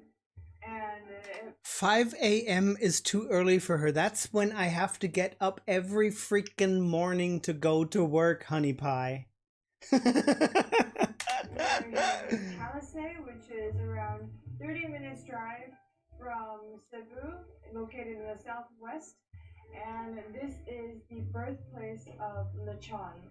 We are going to go to Leslie's Lechon to see the process of how everything is made, the whole barbecue, the whole setup, which is why I'm up early. She actually sounds a little bit tipsy and just a little bit drunk when she's tired. That actually makes her even cuter. All for you guys. And I'm dying. Let's go. Well, I'm really excited to see. I finished slaughtering the pig. Yeah. At 6:30, we're going to roast it. Yeah. Aye. What's really special about Leslie's Lechon is that Hey, it's ordinance. the back of her house. There's a huge fire pit, and all the lechoneros are getting ready. We just watched the pigs get slaughtered. It's a part of eating. If you eat meat, you need to come to the terms with that. Yes, a living being dies. Oh, in order for you. that is okay. I have slaughtered myself, so that is actually no problem at all. That's the way things are. I mean, if you want to eat an animal, then you have to kill it first. So yes. To be full, and that's a part of life. And if you can't stomach it, you shouldn't eat meat. Definitely the first time I've seen a pig get slaughtered. I've eaten pig for 26 years of my life. Definitely a little brutal, but it was important to see They slaughter the That's the pig, way it cut it is. out, let the blood run out. Yes. They torch the hair in order to get rid of some of the excess hair, because if you don't do that, it's gonna burn. And they stuff it with salt and a bunch of aromatics like green onions and garlic and a special sauce that they have. And then they sew the suckling pig like they're a surgeon. Now, Fumi, just don't eat pets. It all depends on the pet. I mean, in Europe, I don't know what it's like in your country, or other countries in the world, but we have like guinea pigs and rabbits as pets sometimes.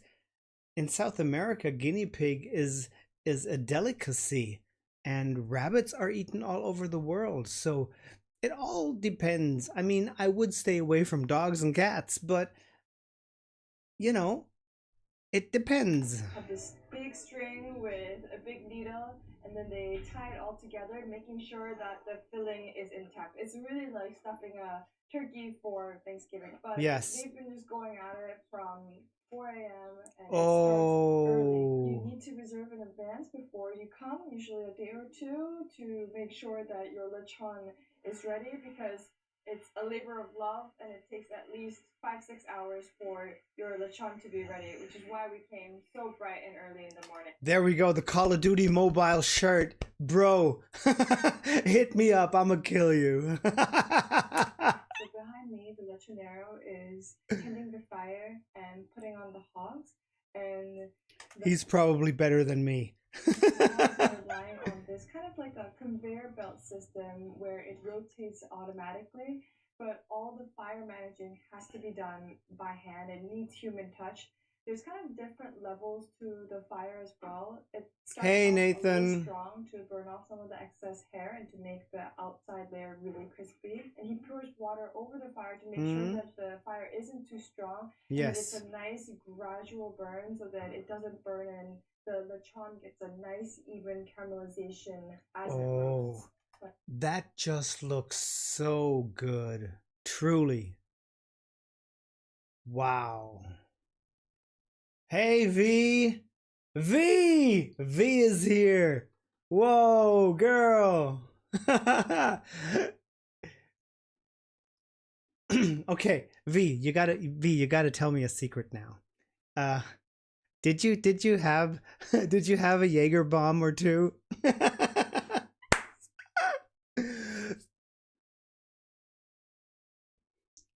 Come on, tell us.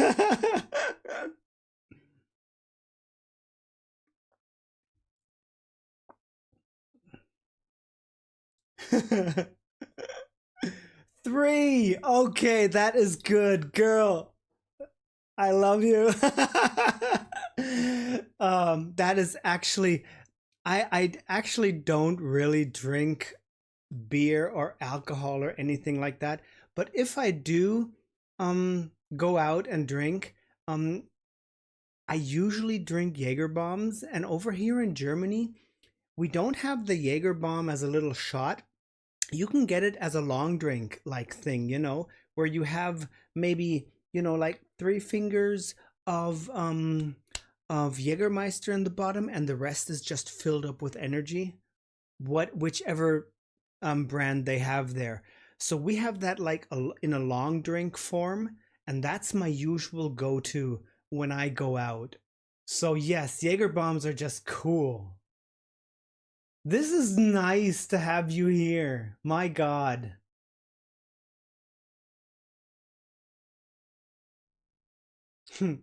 Very nice. We are looking, just for your information, we are watching a video on the best Filipino street food because I am preparing myself for what I'm about to eat in 2 weeks. But it is like 100 degrees in here, and it's beautiful looking at all the hogs just rotating on the steel pipes. I feel very, very lucky to be here to be able to watch this. And just to give a little context as to what lechon means for Filipinos, this is a dish that's shared by a bunch of people. Oh, I want that now. Is 8,000 pesos, which is around 150 USD, and it's enough to feed at least 6 to 10. 150 USD for a full, for that? That is a good price. That is a good price. People, and since today is the weekend, a lot of people are making orders so that they can share with Sheena, yes, I will be watching the Grand Bini verse. Yes, I will be there on day 1. their families and have enough for everyone and their community. It's really a special day kind of thing. Lechon is really Oh, the wow. crown jewel of Filipino cuisine, of special occasions. You need to have lechon for gatherings, to eat meat and break bread, because that's what Filipino eating culture is about. It's about sharing food. 34 years you've been making lechon? Yeah. And who is this recipe from? The mother. You can see this lady's smile is already everything. This lady's smile. She's got such, look at her there. She's got such a wonderful smile. I love this. Wow. You've been making lechon? Yeah. And who is this recipe from? The mother of lechon industry in Talisa is the grandmother of my husband. Thank you, V. Thank you, V. What time do you usually I'll catch up to you later. prepare everything in the morning? It depends. If the order is for lunchtime, we should prepare it at 5 o'clock in the morning. Mm-hmm. If it's 6 o'clock in the morning, we should wake up at 1 in the morning. So it's 5 hours before. Yes, 5 hours after. And what does lechon mean to a lot of Filipino people? Cebu is famous for lechon. Mm-hmm. So every have encountered plenty of tourists, all nationalities have encountered due to lechon. It's the most famous pig on earth. Oh, wow. Yeah. That looks so And good. I've never seen anything like it, where it's getting churned, and it's very different from American style of barbecue. But this one there's nothing like it. What's your favorite part of lechon? Like, what's your favorite piece? Skin. Is it common for women to own lechon areas? I think 80% of the lechoneros here are women. Oh yeah. Because you have to be diligent, you have to be industrious, you have to be alert. Because, you have to bring always your cell phone. The phone rings. You always have to bring your cell phone. That's true. We know. So why should people come visit Cebu to eat lechon? It's very delicious. Very easy. Very Joshua, easy. I will try that. And it's something that's very special only here in Cebu, because it's the birthplace of lechon, and it's going to be the freshest, it's going to be the best, and it's also a beautiful sight to watch the whole process of lechon being made. Can't wait to eat! Oh yes, this is good. Wow. You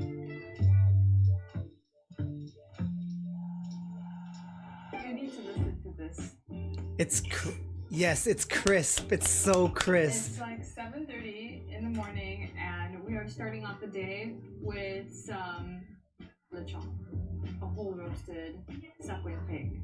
Okay, I don't even know how to attack this right now, but I'm just gonna cut through the center and try the creme de la creme first, which is going to be the skin. Oh yes, baby, I want that.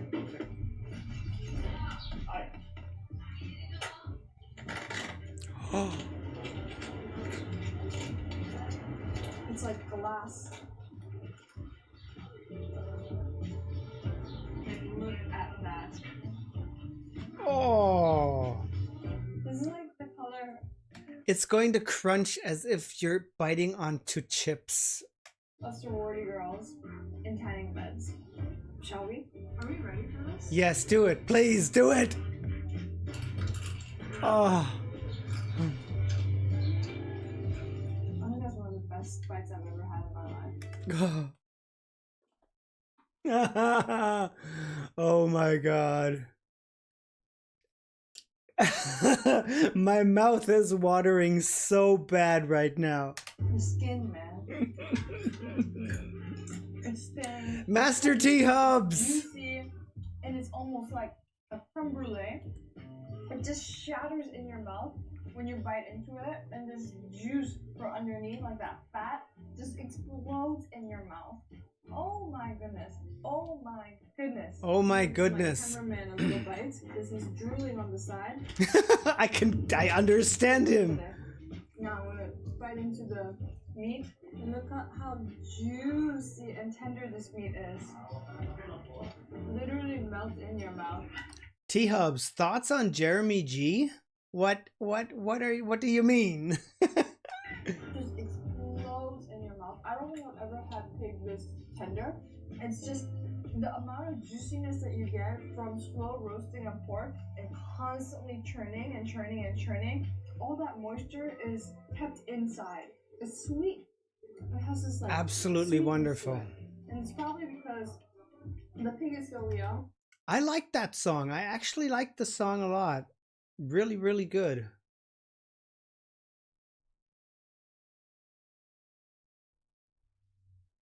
That it hasn't had the time to grow muscle and develop more tougher meat. It is brutal. It is a brutal piece of fat, but eating suckling pig all comes from a historical standpoint of when food wasn't mass produced and pigs were grown at home. Pigs would give birth to a lot of baby pigs.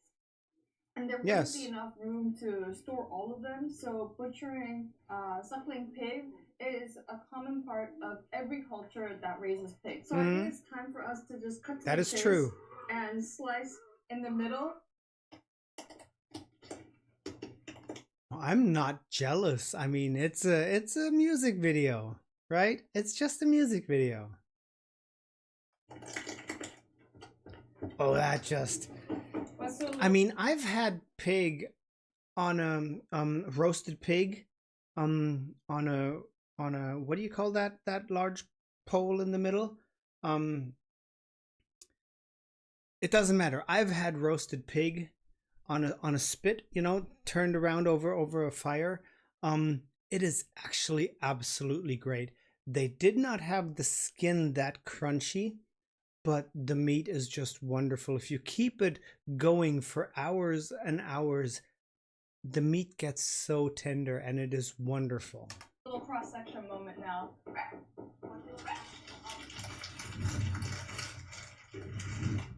Wow, look at that.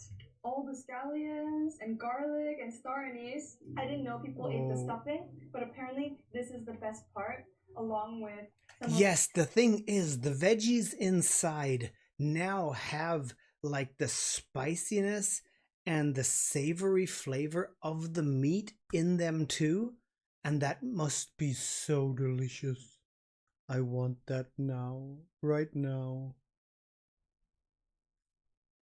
Of the lechon, because all the veggies are going to absorb all the juices. That's what I just said. And the secret ingredient that Leslie uses for her lechon is star anise, and it's so fragrant, and also a little bit of Sprite. That's her secret sauce. The food in Cebu so far has been so different also from Manila, even though it's in the same Philippines, because it's such a big population, also with so many different ethnicities within the archipelago. Like all the different islands, you get so many different cuisines and techniques and type of food. A little bit of pusot. And I am so freaking happy that nobody is going to complain about me if I start eating with my hands. I am a person, I just take sometimes, you know? And I love the fact that that is such a common thing. I'm going to wrap it in some scallion with a little bit of lechon on top and crowned with a pork crackling. A pork crackling, yes. The aroma is just completely aggrandized. Garlic, juicy, star anise. This is just incredibly delicious. Hey, Bini Mika official. Of course. I do think that this is the best pig I've ever eaten in my life. Easily. What a special experience to be able to have my first lechon in the birthplace of lechon with the freshest, best ingredients possible, right in the spot behind Leslie's about to go to church. I'm getting the real, true Filipino experience. Very, very well worth waking up at 4 a.m. Yes. How is it pronounced? Boodle fight? Bottle fight? Boodle fight, right? Boodle. I would love that. I would so love that. No regrets at all. Leslie's lechon. Wow. What a special place. Lechon, glassy, crispy, golden brown skin, beautiful, tender pork inside. Boodle fight. Okay, boodle. Okay.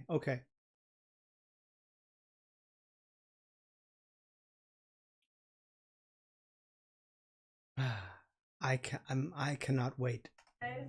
Oh, it just melted like butter.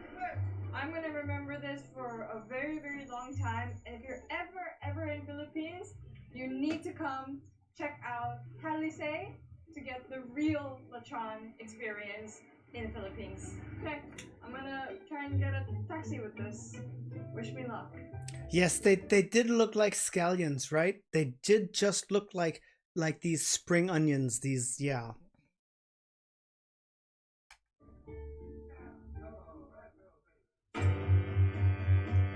Colon Night Market. Okay.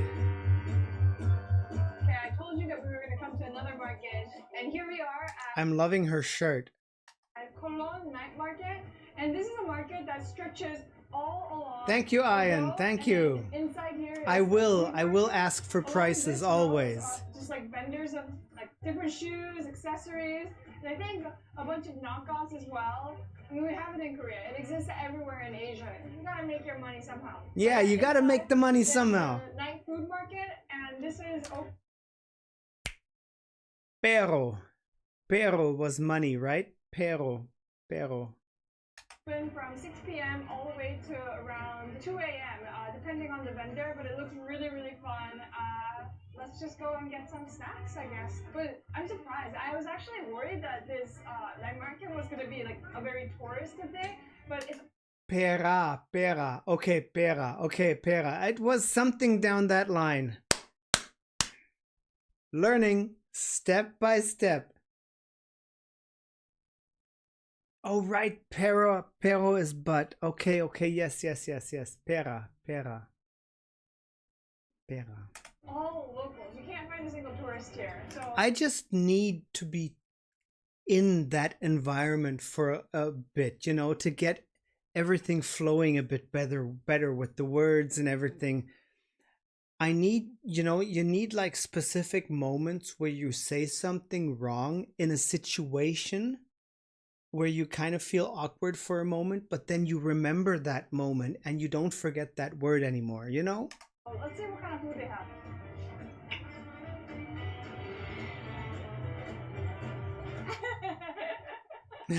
Hey! Thank you so much.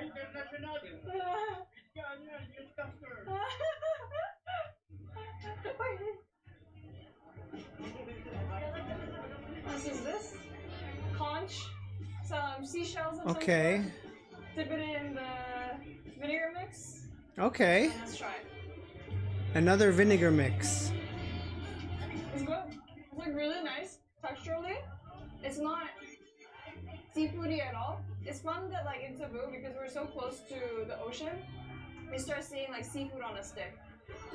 That's The cool. Spicy onion vinegar mix that we've been seeing all throughout Philippines. So it's like a very common dipping sauce that they also use for kway curry, but What is the most commonly used vinegar in the Philippines? Is it a white vinegar? Is it more on the brownish side, or is it something in the middle, a more, you know, like yellowish kind of vinegar?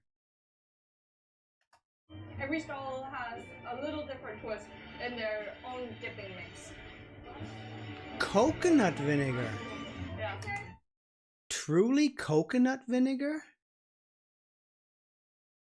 I have not. I mean, you know, I cook a lot. I do a lot of cooking, and I have not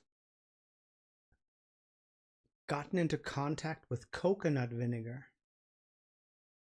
and sugarcane vinegar. Wow. Okay.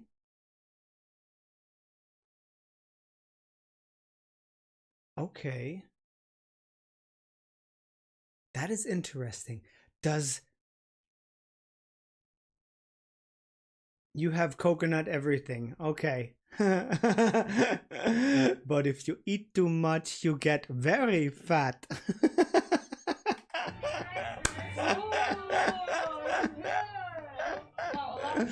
Also, it's a little wet today because it rained, and I feel like these night markets are so popular around Cebu because it gets so hot during the day. It goes to around like 35 degrees Celsius, which in Fahrenheit I don't know because I'm Korean and I'm not stupid. So I'm just I love this girl. She is so funny.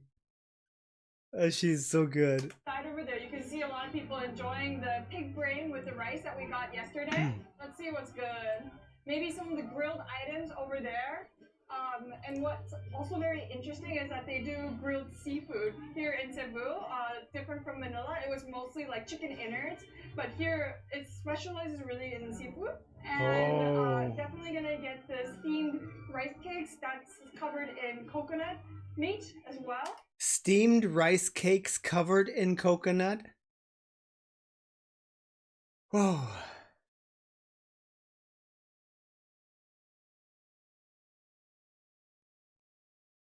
Wow. I think we're looking pretty good. I wonder where the sound is coming from also, but it's very festive. I'm down to start with something sweet. You know that about me. It's because I'm sweet. Butter bonbon? Butter bonbon. Okay.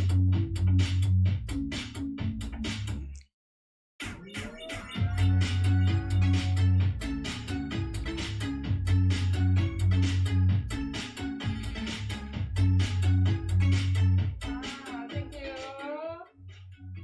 So the way that puto bumbong is made is actually fascinating. Okay. You have the rice flour and it's purple because of the ube coloring. Yes. You almost stuff it into these like wooden cylinders and they have a little like a handkerchief along the side so that it's easier to, you know, you don't burn yourself while you put them in and put them out because it's steam underneath that's really cooking it and hence making it that sticky rice Wow. texture. And then he like blocks it up. Whoa, what is that? I need that. Oh my god, yes. I need that. Using like a wooden chopstick and dust it in the coconut flour. You create big time cheese. I love the name, honestly, and the packaging is just fantastic. And then drizzle over condensed milk, so you get that like really nice salty, cheesy, as well as that sticky, sweet flavor. And because of the ube, you get this like violet color. Oh, I said violet really violently. I think this is the first time that I've tried cheese and condensed milk together in a dessert, but in a weird constellation, it works really well. It does sound like a very weird constellation. Basically what a cheesecake is, right? The cheese kind of adds like that salty, savory notes as well as the condensed milk. It is dairy at the end of the day, and the combination of the two with the sticky rice is really good to like absorb everything all together. Nice. Oh, it's so good. Also, a good indicator of good puto bumbong is when they're making it fresh. Like, if it's already pre-steamed, it's not going to be as chewy and sticky. So you really want to look for the ones with all the steamer baskets with kind of like horns, so you know that it's made fresh. I think it's time for us to get a little drink. What is this one? Fruit mix? Okay. That looks good. That looks good. Thank you, Paul. Thank you, Paul. Okay. So I got the fruit mix, and this was 30 pesos. And like any other good dessert here in the Philippines, it's topped off with a little bit of condensed milk. And this looks You guys use a lot of condensed milk, right? incredible. We have something very similar to this in Korea, and we call it hwachae. And we also put, instead of condensed milk, we put in cream soda. So it's watermelon and that like kind of more creamy like dairy to really like bind everything together. So inside is bananas, some fruit jello, watermelon, canned peaches, and a little bit of jelly. To all the people who are constantly saying you get high blood pressure, you get diabetes, you get these, it always depends on the amount and the consistency that you eat that kind of stuff. If you make it like something special and you don't overdo it, then it's totally okay, you know. Coconut, and obviously topped off with condensed milk. I'm gonna take a bite. Oh, this watermelon looks so refreshing. Mmm, it's sweet and fruity, just like your little ass. I gotta stop making jokes like that. Come on, I'm a struggling millennial. I love You're a struggling millennial. So this is really, really right up my alley. Aren't all millennials struggling?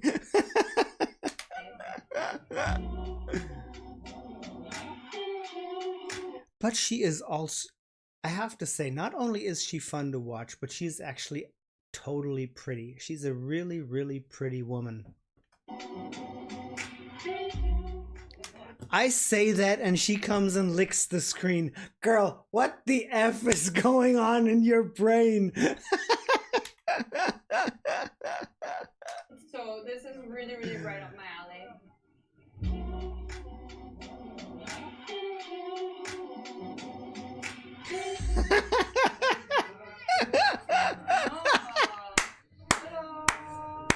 Mixed seafood. Okay. Okay, I think we're gonna get some one mixed seafood, and then we'll do. Okay, I will go very, very slow with dishes like that. Mixed seafood platter is maybe a step too far in the beginning of getting into seafood. A plate of the scallops. Yeah, and this is cheese on top. Okay, that sounds good. Small chorizo, and what's this one? Chicken skin. Okay, let's try a chicken skin. Thank you so much. Yes, let's try chicken skin. For sure. Oh, I'm sitting here just imagining the smell of all those grilled foods when you're there. That must be so amazing. The thing I like, because I cook so much, I love it when your house or your apartment or whatever smells of the food you made. Some people close their kitchen doors. No, everything smells like. I just love the smell of well-made food. It is just wonderful. If I come to a place and I can smell that they just chopped onions or grilled some meat or whatever, I feel really, really happy there. And just seeing these pictures here, wow, great. So we got some grilled scallops with cheese on top. Cheese is just very popular in the Philippines, also with historically with U.S. intervention and also with Spanish colonization. Cheese is a very big part of Filipino cuisine. Okay. More of like a young cheese, a little similar to queso and cheddar kind of mixed together. Yeah, it looks good. It's like super smoky, and the cheese was just like Meowdy Pie, a restaurant called Pierre Capitan. Yes, I didn't want to break the news too early, but yeah, I opened up a restaurant. Just imagine that, folks. I'll be back in a second. The coffee is driving me crazy.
Ah! The cheese and the scallop was just like bubbling in its own fat with like some of the butter and the charcoal and the grill master like fanning the coals so that the fire was alive. It was really, really fun. It's actually like a lot of the reasons why you would come to these night markets is also to, you know, eat with your eyes. And part of the reason why I love Filipino barbecue so much is that it's not just meat, it can be really anything. You can do seafood, you can do scallops. There's so many different varieties. It's really fun to be able to pick and choose small amounts so you can try a bunch of different options. Okay, let me try. Wow, this is very salty, but also very buttery and very cheesy. You know, because the flames were so strong, I was expecting the scallop to be overcooked, but it's actually perfectly cooked. It almost like confit it. It's like buttery and soft and juicy, and I like that it's like a little on the salty side because to me this. She can explain so well how that tastes. She knows what she's saying. I can almost taste it myself here. It's like the perfect bar snack. But do they even sell beer around here? I don't think I've seen any alcohol. It's really difficult to find places with alcohol here in the Philippines. Another dish that I got is mixed seafood, and it is just as what it sounds like. It's mixed seafood. So there is shrimp, there's clams, there's mussels. Thank you so much. Oh, I also ordered chorizo because the chorizo that I had at the market a couple days ago was so good that I just needed to try it again. But yeah, back to the mixed seafood. It's almost like a shrimp boil in a sense. Okay. It's utilizing all the fresh seafood that Cebu has and just cooking it up. That cannot be the true Derek Lauren. I doubt it. I doubt it.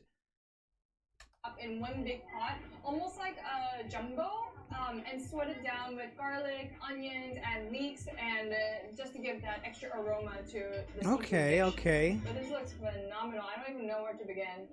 I don't know how to attack it. Wow. And look how big these mussels are.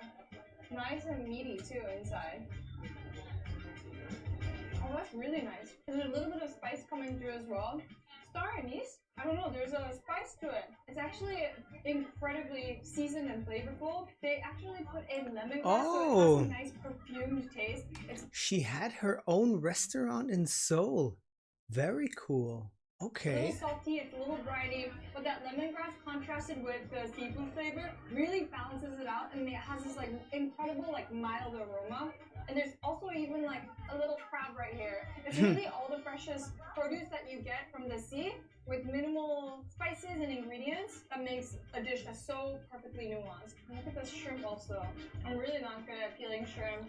I've always had people that peeled shrimp for me, aka my mom or Kevin. I'm so bad at peeling shrimp actually. I'm actually just dissecting it at this point. Okay, I'm gonna try a smaller piece then. So buttery. Well, I've never had lemongrass from a seafood before, but it makes perfect sense. This almost has like a citrusy, nice like okay. And so good with like the mild. I mean, in the end, it looks really good. What I really but yeah, here we go. Here we go. Cooked chorizo is that they always put some sort of like sweet glaze on it, and it's usually like a sticky soy glaze, kind of like teriyaki sauce. So you get this like really, really nice char on the outside, and the inside of the chorizo is gonna be nice. And that looks so. Oh God. It's sweet, it's sticky, it's super smoky from all that char, and the chorizo just looks perfect. Look how juicy that is. That is just so good. Oh my God. oh. I am never going to leave that country again. I am never leaving the Philippines.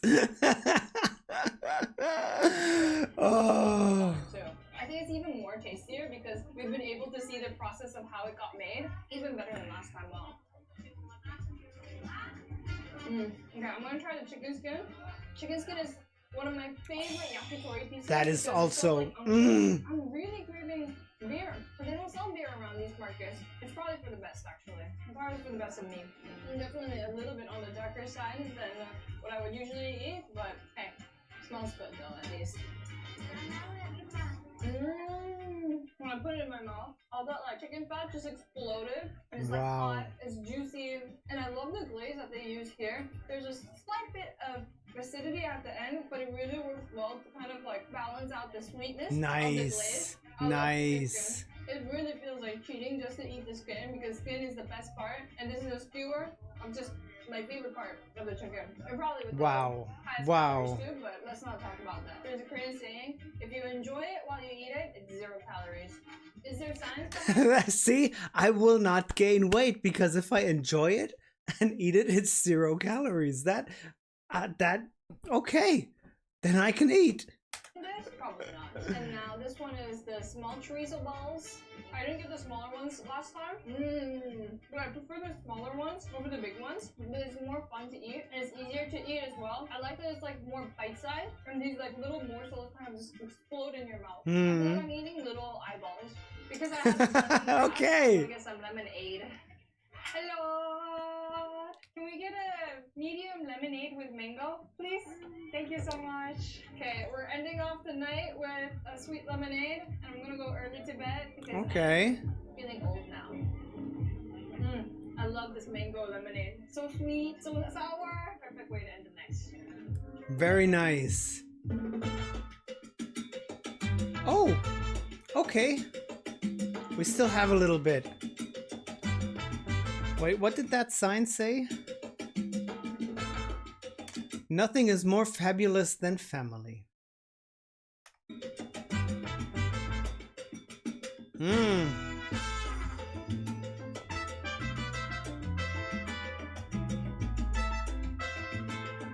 Okay, okay.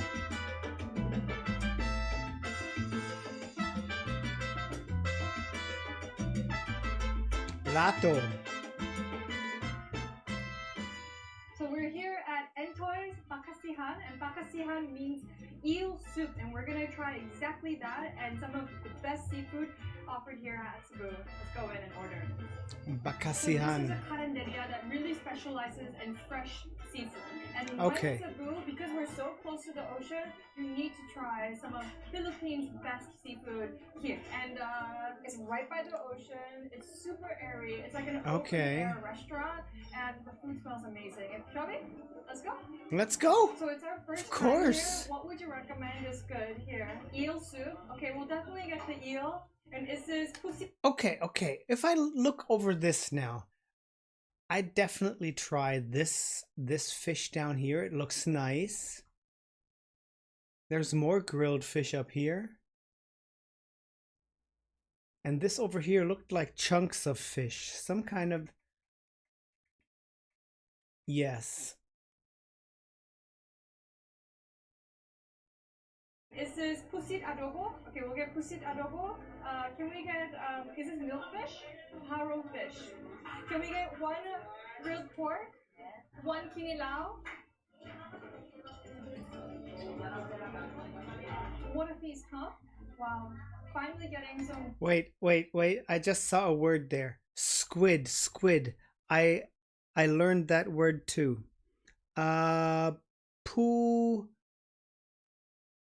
Pusit. Yes, poo. Pusit. I knew something with poo. Pusit. There you go. Real seafood here in Cebu, and I cannot wait to dig in. Something that's actually super interesting about table service in the Philippines is that all the cutlery comes in like boiling hot water, kind of similar to how that is dim sum cool. places are in Hong Kong. It's, I guess, to really say that like, oh, it's very clean and sanitary, and it also keeps the cutlery really warm, so it's an added plus. I don't even know where to begin, but let's go over everything that we ordered first. So Okay. we have the eel soup, which is their specialty here at the restaurant. The punsit adobo, which is squid adobo, and there's soy sauce, and it's really dark because of the ink from the squid itself. We also got some barbecued pork, and it's going to be really good to pair some of that fish and pork so that we get the best of both worlds. Okay. The barbecued pork does look the best for me at the moment, and the rice, but I'd try everything. And this, I am so sorry for all the trypophobia people. I'm not even like trypophobic, but this is kind of giving me heebie-jeebies. But this is sea grapes. It looks wild. It really does look like mini grapes from the sea. Whoa. But I've never tried these before, and I am super excited to see what these taste like. Honestly, this looks like there's gonna be a party in my mouth. And we have some fish on the side, lightly grilled, and there's some salt, and you can see the really nice caramelization, and I just know that Joshua, Pusit is squid, but the reverse is opposite. You are so stupid, bro. That was actually good. You can maybe tell that one to Chantel. Maybe she'll actually like that line of thought.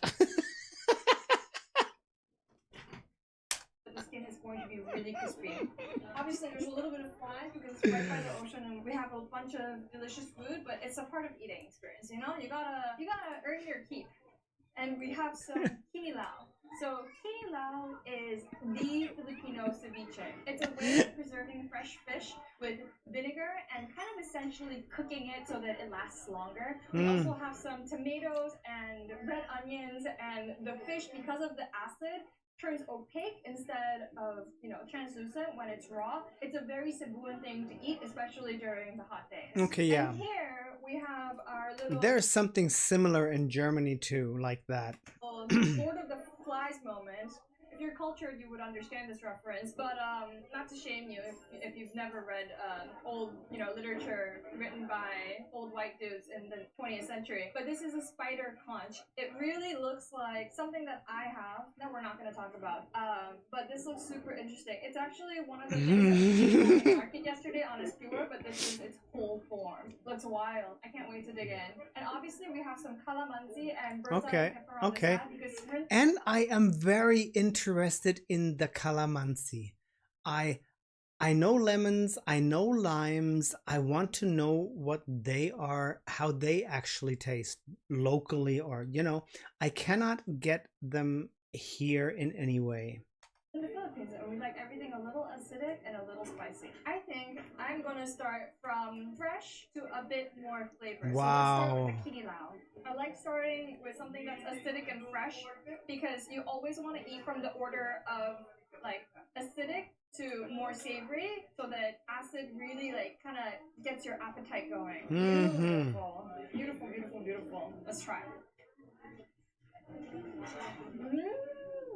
Oh my gosh, this is so good. It's acidic, it's fresh, and because the fish has been sitting in the vinegar marinating, the flesh is really tangy. It's almost like a gummy-like texture. It kind of bites you back, and it's very bouncy when you chew on it. And along with the crunchy red onion and the tomatoes. Okay. And I think the vinegar that they use is coconut vinegar, and there's a little bit of sweetness at the end that really ties the dish all together incredibly well. This is like the dish that I would want to eat, especially with such a beautiful background in the back, which you can't see because it's overexposed. Sorry.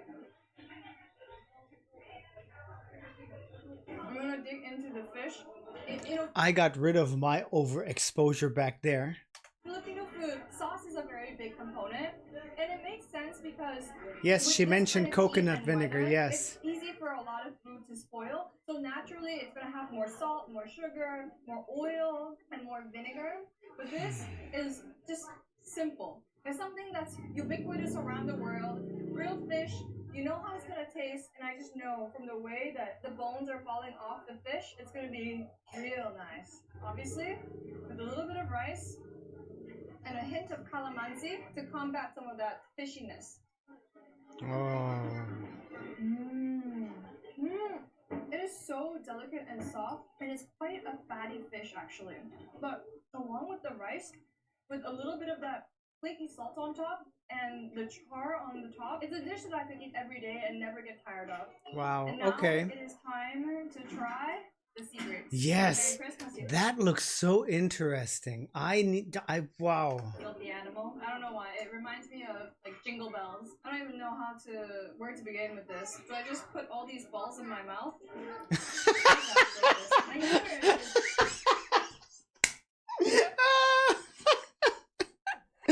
Okay.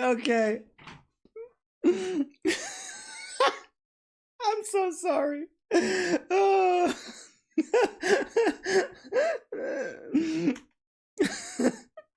That's what she said. Now it is filthy animal. I don't know why. It reminds me of like Jingle Bells.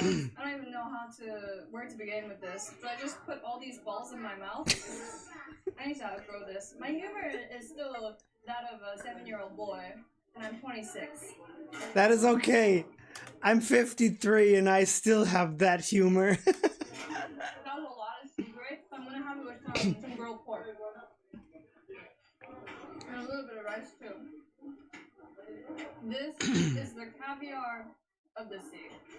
It's like little briny balls of ocean water that just explodes in your mouth. Okay. When you put it in. I honestly thought that this is what it's like to go to a chiropractor because there were so many things bursting and cracking in my mouth. It feels like a chiropractor went to town in my mouth. It was just like all these balls like bursting and just cracking like like an AK-47 in my mouth. Okay. That is wild. This is so good. And especially with the grilled pork, that's, you know, more meaty and the taste of land, you might say. But the sea grapes are more I am briny so and excited ocean about the flavored. It food, makes a folks. perfect combination. I shouldn't have eaten the amount that I did. That was a little excessive because these are quite salty and you really don't need anything other than the sea grapes to be like a salting agent of its own. It's almost like fish sauce minus the fishiness, but aggrandized brininess. This is amazing. Amazing. This is actually mind-blowing. This is like molecular gastronomy but from nature. Wow. Okay, now I'm gonna move on to the squid adobo. Okay. Looks wild. It's just squid that's been marinated and stewed in soy sauce and its own ink, which gets that really dark emo-like color. You know, in middle school, I definitely had a phase where I only wore black. Middle school Tina would love the color of adobo punsit. Is this even a food show, or is this just like a trip back memory lane? I'm not sure. But let's just eat so that I stop talking.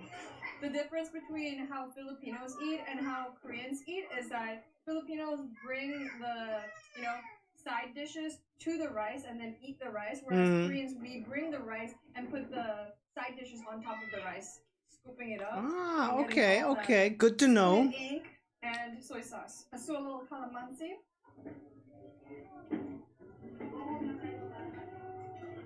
Wow.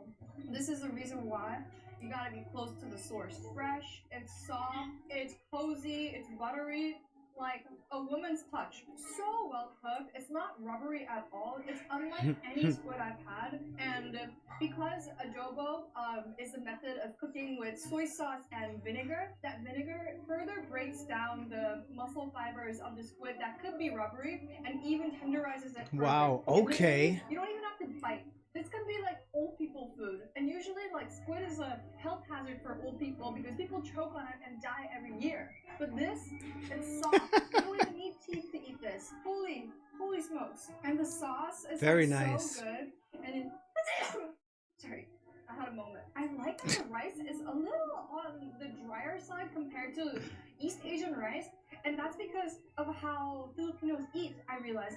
It's because the sauce is poured on top, and the rice should be a little dry so that it sucks up that all is those okay. juices and sauces. That looks good. I'm not even exaggerating. This is the best food we've had in Cebu by miles.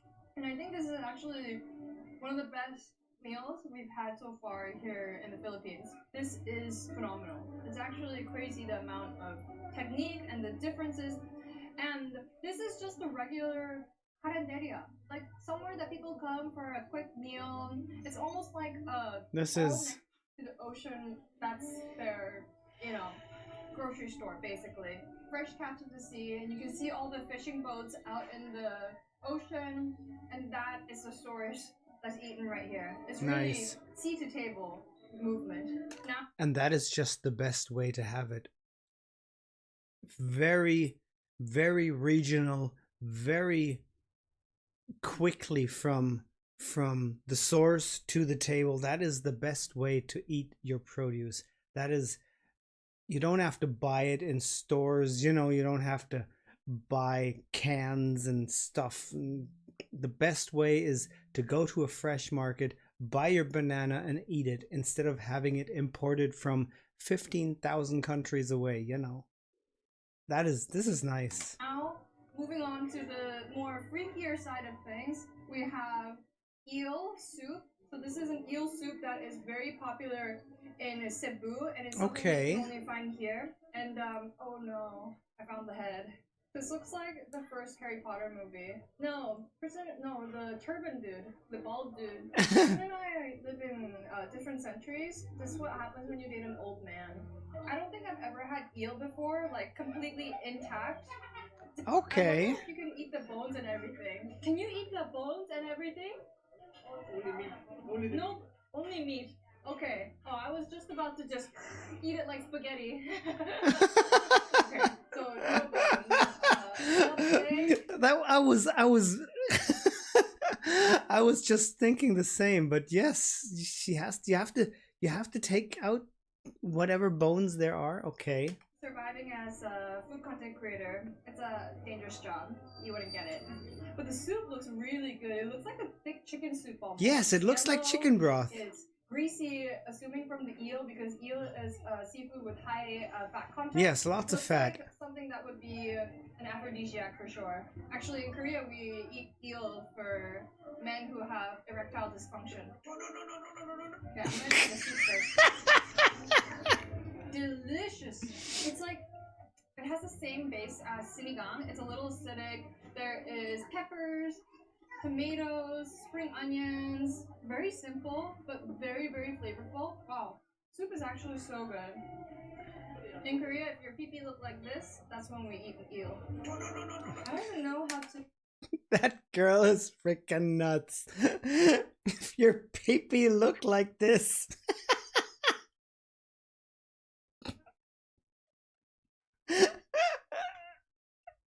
In Korea, if your pee-pee look like this, that's when we eat the eel.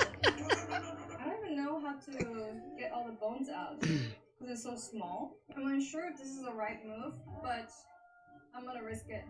Something like this. Let's give it a try. Wow, someone's really going ham with the karaoke. Honestly, I love how unabashed Filipino people are with their singing skills. Like, it doesn't matter if you're good or bad. It's all about the confidence that pulls you Yes, through. yes. Like in Korea, we're too shy to do that. Only the best singers, they're the ones that sing.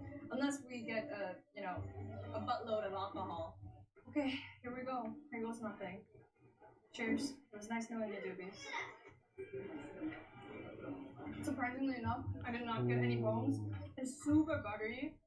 It really just like completely disintegrates. Wow, just watching her pour that broth over there, you can see how greasy and fatty that is. It's super buttery. Wow. It really just like completely disintegrates in your mouth. It's almost like jello. Whoa. It kind of reminds me of jellied eel from London back when I was living there. It's really soft and it's not fishy at all. It's almost like eating jello plus clouds, but that's buttery. It's really, really Jello plus clouds and they're buttery. Okay. really buttery from that high fat content, and along with the soup and with the aromatics, it's really, really good. I think it almost feels medicinal in a sense. I like the eel, but I think it takes a little getting used to. Okay, let's move on to the conch. I'm just gonna stab it and then just twist it. This is like trying to get me up in the morning. This is what it looks like. I feel like a makeup influencer, but with conch. I'm actually going to do something creative and dip this into the adobo pancit sauce so that it's dark, like my soul. Again, a little bit of rice. That is good. A bit of calamansi. It's definitely like a texture thing. It's like rubbery, a little briny. Okay, okay. Sweet, and I didn't expect it to be sweet. That's one thing I do not like, that rubbery texture. That's one thing I might not like. It's just not my thing to chew on something that feels like rubber, you know. And a little sandy, but I think it's part of the experience. A little bit of sand. Not my favorite, but we have all these other foods that we're gonna feast on. If I have to choose my favorite here, definitely adobo pancit, the sea grapes, and the soup of the eel soup, phenomenal. Kilau, and the fish. So I guess almost everything except for the pork and the conch. I love food. I love food. eating. Yes. And for I am totally her soulmate when it comes to that. this pakasihan, delicious food, incredible service, amazing view, karaoke in the air, sun is shining bright, and we're gonna go chase down an ice cream truck actually. So that away we go. Okay. Very nice.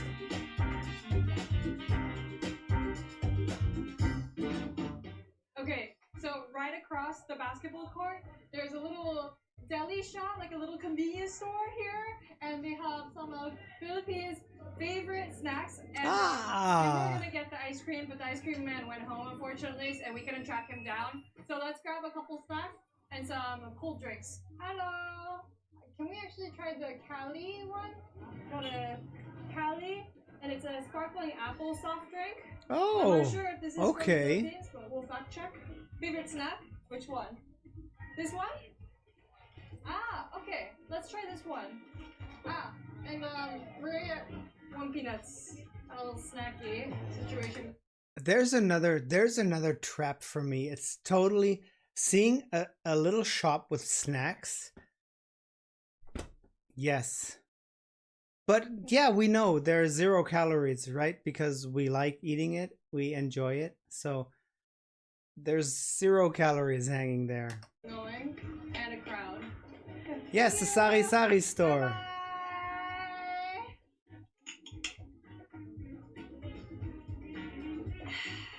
Sparkling apple cider. Let's go. I do love how all these small. That's actually a very, very common drink here in Germany. But we don't have it as well. Some companies sell it already in the mixed version. But since a lot of people over here in Germany have sparkling water, you can buy the sparkling water in bottles. They mix it with regular apple juice just so that the water has a bit of an appley taste.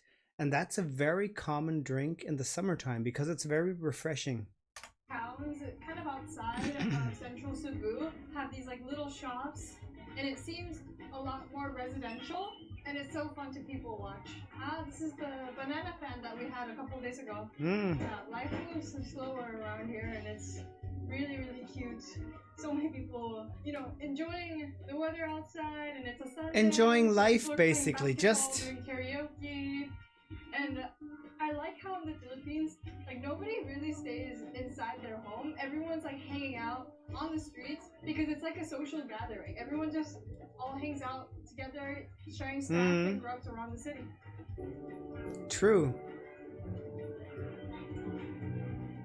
So it's a Sunday here in Cebu, and right across from me is one of the biggest cathedrals in the city.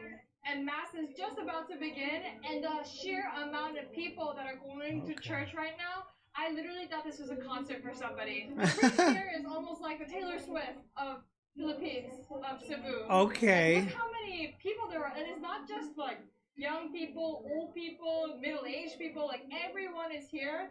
And when there is a crowd, there's always going to be stalls that are gonna sell some nice grubs because, we all gotta eat. Right. God, Very true. We all have to eat. That's just a fact. So on the street across from church, you'll find a lot of flower shops, people selling beverages, and also a confectionery store that's selling one of the iconic desserts and snacks of Cebu. So let's go get some. Let's go get some. Yes. This is the confectionery store, and they sell some of. Oh, is this a line or no? Not a line. Let's go. Hello. Can I get one mozzarella? Mozzarella. And one. Mozzarella. This one, Dundee's. Which one's your favorite? Shamrock. And what is this made of? Peanuts. So ground up peanuts. Peanuts. That's always good. Peanuts are always good. Our hotel. When we get a little snack. Mozzarella. Oh, but it's Mozzarella. crazy the amount of people that the church pulls in here in the Philippines. So Philippines is extremely Yes, Catholic. 7-Elevens are very, very spread out in the Philippines, right? There are a lot of 7-Elevens. And that's something to be mindful of. Thank you. When you're visiting, it's actually quite impressive to see how also the church is held outside in almost like an arena with the priest in the center. Priest in the center. Okay. Quintana? Quintana! Okay. What did he say, Quinchana? At the end of the street, they're making fresh melon juice, and he's scraping the flesh from the melon, like right in front of us. And it was irresistible on such a hot summer day, so we're gonna grab one. It was so good. Icy and honeydew and. Thank you so much. Thank you. So we got our fresh melon juice. It's fresh melons with condensed milk, and there's even a little bit of condensed milk on the bottom. Hmm.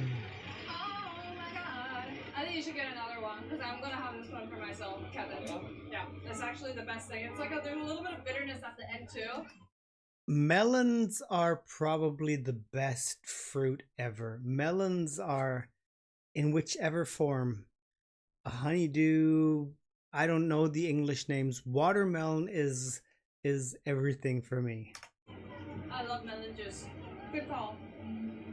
And you can taste the pulp too, and it's just so. So how long have we been on?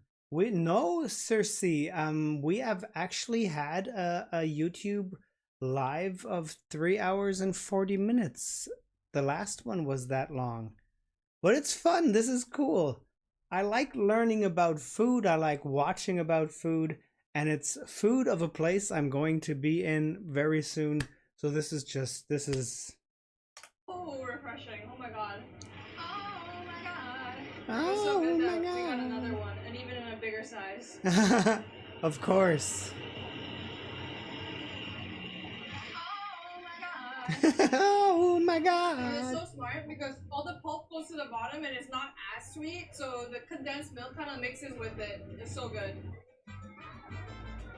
Couldn't make it to the hotel, so we're eating some of the snackies along the way. Of course you are. Of course she's eating the snacks along the way. And this is one of the classic Cebu desserts, and it's made with crushed peanuts. Original Didangas. Didangs. is 1912. I don't know if this is intentional, but it kind of looks like matzo, like the Jewish crackers. Oh, that is Matzo's like cool. fondant, but better and nuttier. It has a crumbly texture, but not in a bad way. But it's That just, is interesting. powdery, Sweetened peanuts. I do wish there was a slight bit of like saltiness. I feel like all the desserts that we've gotten in Philippines have been really good with salt. If that is such a traditional snack or a well-known snack, are the peanuts, are they local? Do you plant peanuts in the Philippines? Sweet and savory, but this one's just sweet and nutty, which sometimes is nice, I guess. I'm gonna try the shamrock otak. So it says in the back that it's best.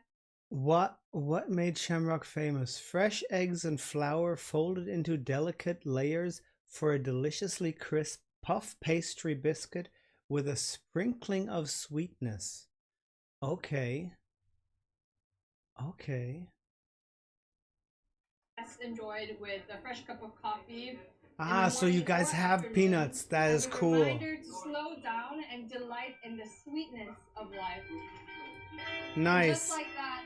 And just in like perfect that. timing, the bells ring from church. Jesus has entered the video.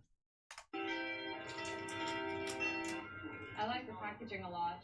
So, as the packaging said, it's a puff pastry biscuit, and the layers go insane. Ah, okay, So on okay. the top, there is sugar coated, and then you can see all the layers and the swirls by looking at the back side. Look at it.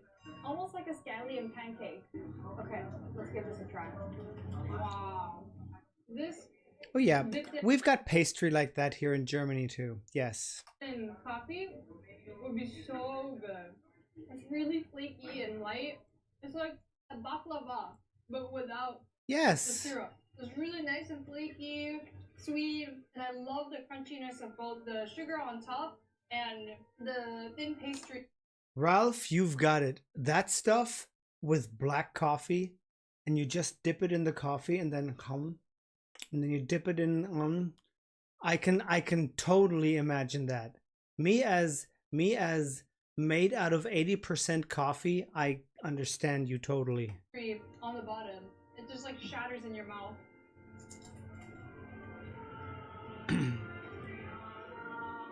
What? Ah. Maluz Pochero. Oh. That's it. Yes. The red rose. No.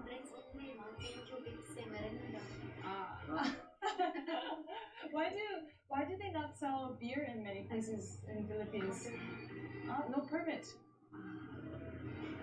Thank you. So now the mystery has been solved as to why beer is not sold in many restaurants in the Philippines. Permits. Yeah. We're gonna try puchero, which is one of the dishes that we haven't tried here in Cebu. It's very similar to the dish that we tried in Manila. It's a beef bone marrow soup, and it has a bunch of vegetables. And this one is usually flavored with tomato, but I think here they do it clear. So let's see what they have. Okay, And, that sounds to good. be completely honest, we didn't have like the best pancit guisado experience in Manila, so we're gonna give it another try. Because pancit is one of my favorite dishes. Okay. And this place looks really good. So this is the pancero, and it's a beef bone broth. And Okay, I'm liking what I'm seeing here. We've got these onions, these spring onions. This is cabbage. We've got some corn, and we've got beef over here. Oh, that I can already smell that. And you can see a gigantic bone marrow in the middle, and it is big. Big. Look at that. I'm gonna scoop out some of the bone marrow. Very similar to the bulalo that we had in Manila. I'm not sure what the difference is, but I think the difference is in the vegetables. The vegetables are looking really hearty, really fresh. There's more cabbage in this one, and a whole spring onion. There's a strong smell of black pepper inside. That is exactly my kind of meal. Cabbage is like one of my staple. I always have cabbage at home, and I can almost say every second day I have some cabbage in a wok. And the amount of meat is crazy. It's like a meat mountain. Nice. And there's some sweet corn on the side. This honestly smells really good. It smells like really good pho, actually. Okay, let's try. Nice. Ooh, actually really good. I was not gonna lie, the vibes in this restaurant were so off. I was really worried, but the broth is very good. Honestly, reminds me of Vietnamese pho. It did take a while for the food to come out, but I think it's because they had to cook the vegetables fresh. It actually tastes really good. Okay, now I'm gonna try the proper pancit guisado with bihon. The pancit that we got in Manila wasn't my favorite. And Okay. This one looks promising. That looks delicious. With thin noodles, and they can't be clumped together. If they start clumping, it means that it's overcooked, and that's not how it should be. Ooh, the wok smell on this is really great. I have a good feeling about this. Very delicious. Really, this is the epitome of never judge a book by its cover. Because sometimes it's the sketchiest looking restaurants that has the best food. Yes. And sometimes not. That's why I'm looking forward to all those street vendors and everything.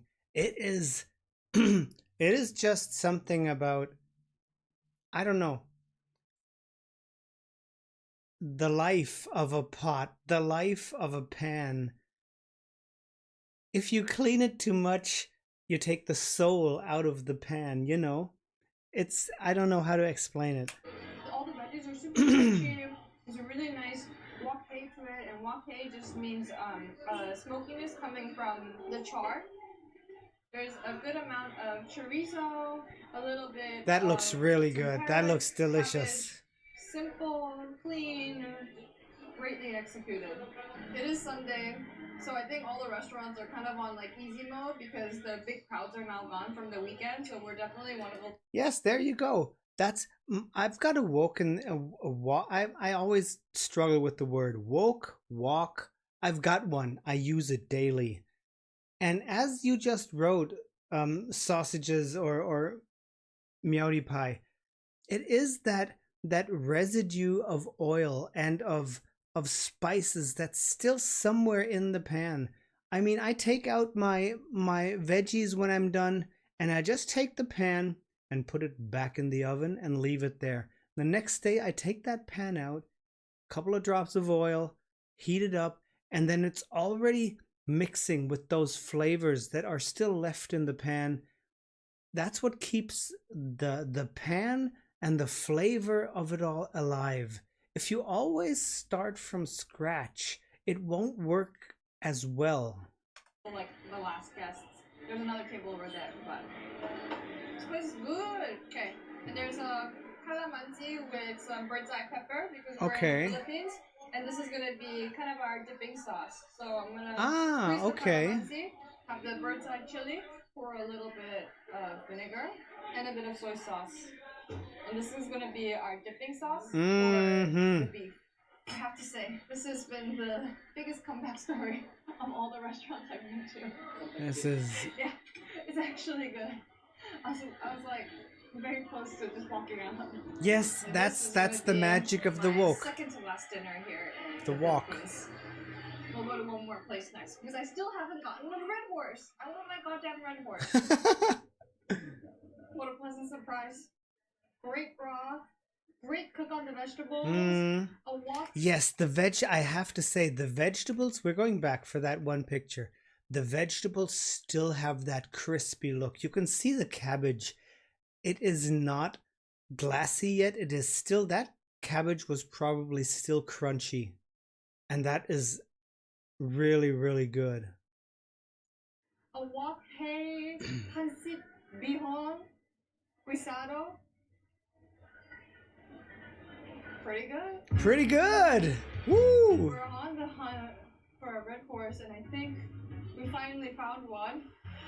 And it says beer, B-E-E-R, over there. We didn't have one. Well, if it says beer, there's probably beer inside. Now we're following the trail of karaoke. Nice. Thank you so much.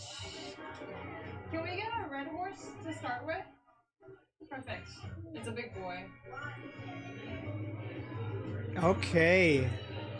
Finally, at the end of our trip, we find red horse. Cheers, doobies. Cheers, girl. Pancit guisado. Guisado. Wow, that's strong. So it's like the parent. Hello, Mayang. To San Miguel, and it's a bit stronger. I think it's at like 6% or something. I need to double check. This is the actual amounts, but it is strong. It gets you crunk. And it also says extra strong on the bottom. 6.9? Okay. Unofficial. 8 till the end. I mean, German beer is like... German beer is the beer of the world, right? I mean, we are based here, let's say in the middle of Europe, you know, or Europe itself is like the birthplace of beer. And yes, we have one of the most variations of beer, I think, in the world, in Germany here. And it is an absolute tradition. I just don't like it that much. Information from Kevin says 6.9, but we need to double check. Definitely a tiny bit bitter, but it's nice. And it's also a very Filipino thing to add ice to your red horse because it's strong, to dilute it out. Ah, which okay. is very smart because in this climate, everything's bound to get warm. Ice and beer, shaken, not stirred. Well, doobies, I think this is the end of our journey. I've had such a fun experience being in the Philippines for the last 2 weeks. Wow. And even though I didn't show it on content, we hopped around a couple islands, seeing the beautiful nature and the best food that Philippines has to offer. Manila, Cebu, also Palawan, which we went to. Amazing places. And I think that Philippines hasn't gotten is Mayang, I will definitely be meeting some people. I don't know if I'm going to make like an official meet and greet. It'll probably end up like, hey, I'm here. If anybody wants to come, come. You know, I don't know. I'm still thinking about that. I don't want to make it, you know, like too official or so. If I meet somebody, sure, we'll sit down, have a drink, and that's good. So I'm not sure about it yet. Time of shine just yet, especially for a lot of international travelers. But I hope this video can be an inspiration for you to travel to either Manila or Cebu next time you're considering to go somewhere a little more warm and filled with kind people and great food. Yes, I want to go to where kind people are and where great food is. Yes. Thank you so much for watching, and I'm gonna finish my red course and go back to the hotel and have an early flight to catch tomorrow. Thanks for watching, and this was fun. Especially to all the Filipino newbies and all the people that helped find, research all the places that we went to. So, this was actually fun. Okay, I'll take that one.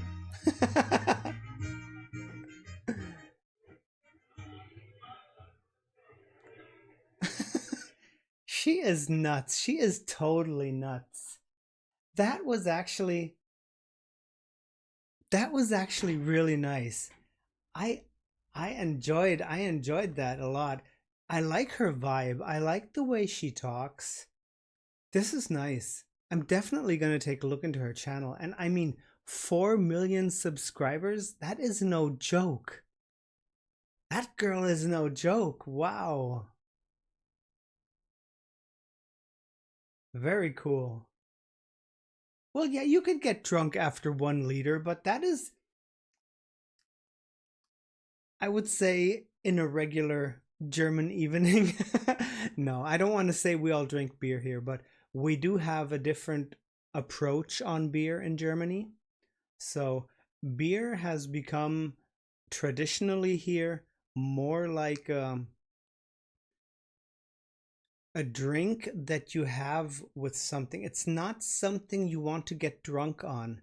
It's not something you down like crazy just to get drunk. It's something that you like tasting. That's why we have so many different variations.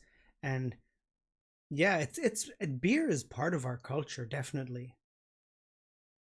I just don't, I used to drink it, but I just, somewhere along the line, I just didn't like it anymore. It's just not my thing.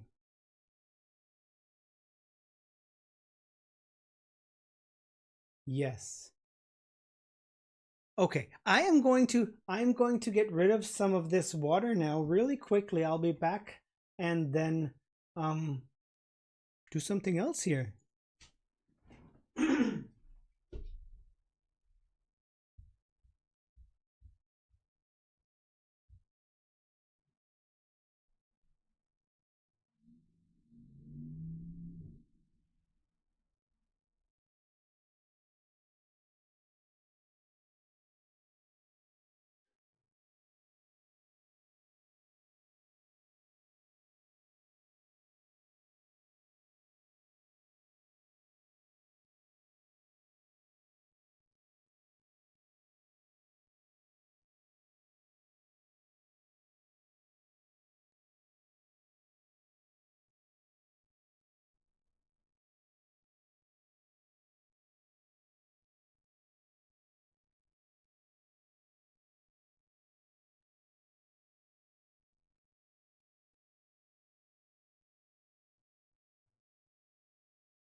Yay, we back. We back.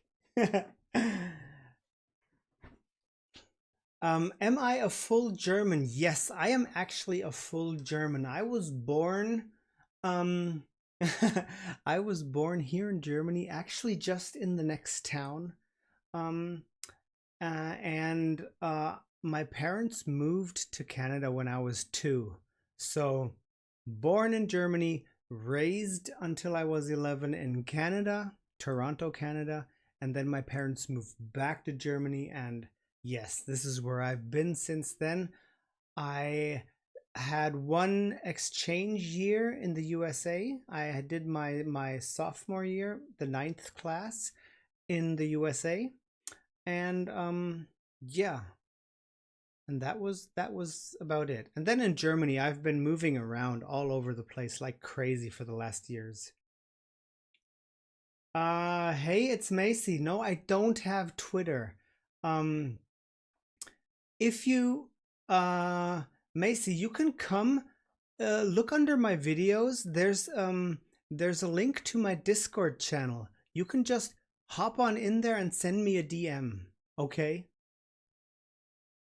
I don't know, or maybe I don't know if I can't remember if I put my email in my YouTube descriptions. I can't remember.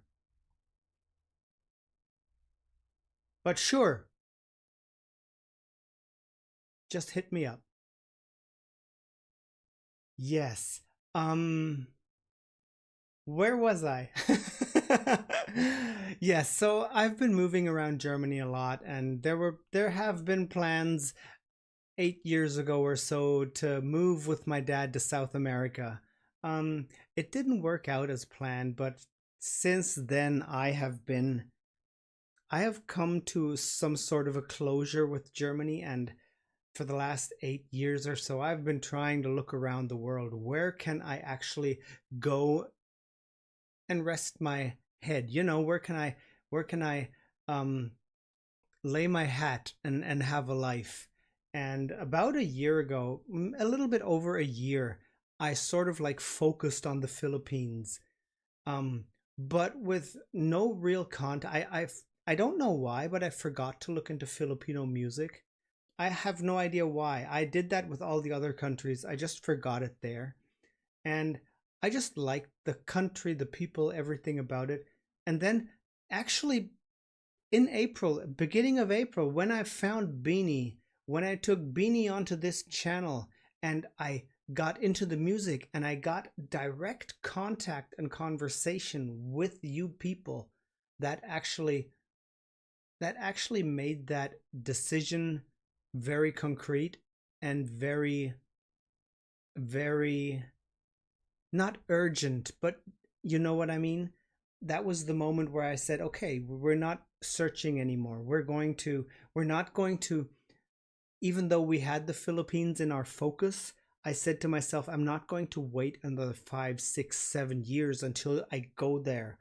I'm going to try to complete this journey as soon as possible. And that is my life's journey, basically. Yeah. So in a way, there was a dream. There was the basic thought of moving to the Philippines, and somehow by meeting Bini and by diving into this community, that pushed me forward. So I actually have to say thank you to Bini for putting my head, or for slapping me once and saying, you come here finally, Paulo, yes, I've listened to it. Yes, I have. It's really, really good.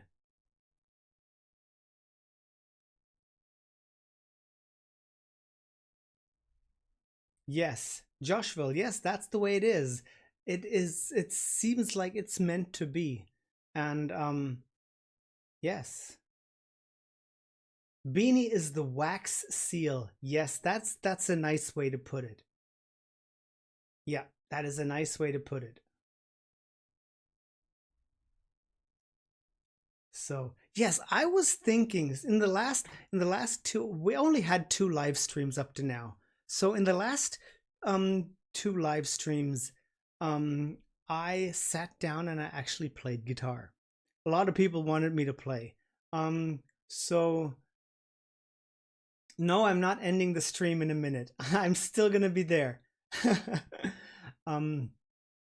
I thought I would play you maybe like a song or two if you want to. Do you guys now tell me, does any one of you know Chris Stapleton? He's an American, a little bit of an country alternative. Yes, Chris Stapleton is a cool singer. He's got a couple of cool songs, and I just like playing his songs. So I thought I would play you something. Let me just open it up. And since I'm such a sponge brain, I always need the lyrics somewhere because after playing for like 40 years and you've got like, I don't know, 500, 600, 700 songs in your head, I cannot remember lyrics anymore. I am so bad at that sometimes. So I have to open up the lyrics here. Wait a second.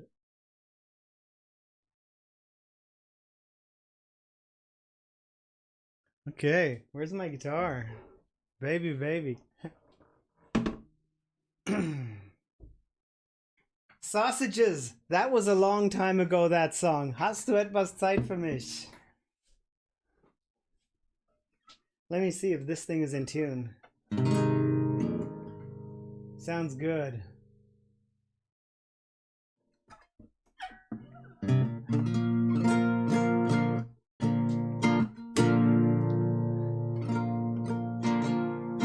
Can you hear the guitar well?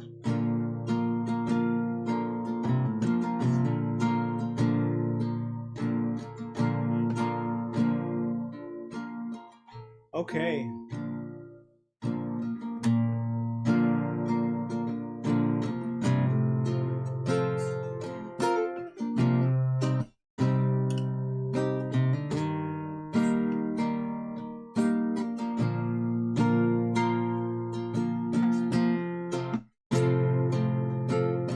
It's a song by Chris Stapleton. I put that record on, girl, you know what's on, and I let her play again and again. You're in every line, it takes me back in time. Yeah, tonight I'm wondering, what are you listening to? Is it a cover band in some college town bar where there's 99s and air guitars? Or is it something that gets you through? Is it a sad song playing on the radio station? Tears still falling, heart still breaking 'cause you're hanging on? Is it a love song about someone new? What are you listening to?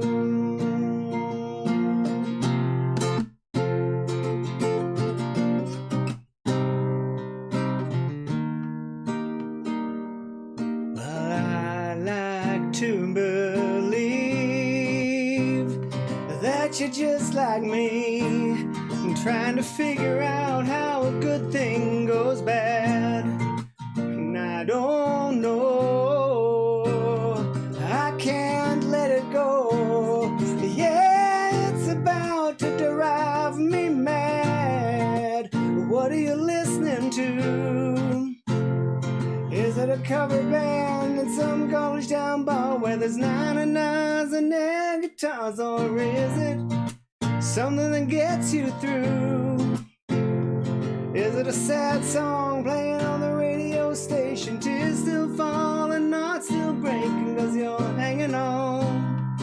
Is it a love song about someone new? What are you listening to? Is it a feel-good song, gets you driving too fast? The one that makes you moving on past the past, the kind that you can't help singing along, singing oh, oh. Is it headphones on a downtown train, a window seat on that outbound plane? Is it sunny low Memphis blue? I wish I knew, I wish I knew. What are you listening to? Is it that cover band in some college town bar where there's 99s and air guitars? Or is it something that gets you through? Just a sad song playing on the radio station, tears still falling, heart still breaking, 'cause you're hanging on. Is it a love song about someone new? What are you listening to? I put that record on, girl, you know what song, and I let her play again and again. Woo! Hey, I haven't played that in a while.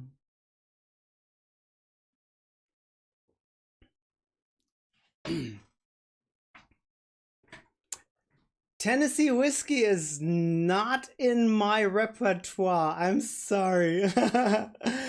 I'm happy you like my voice. That is nice to hear. Then let's do another one by Chris. Let's do another one.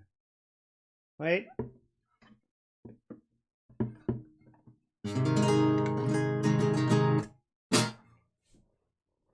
Hey, free concert. Yes, that's what we're here for, right?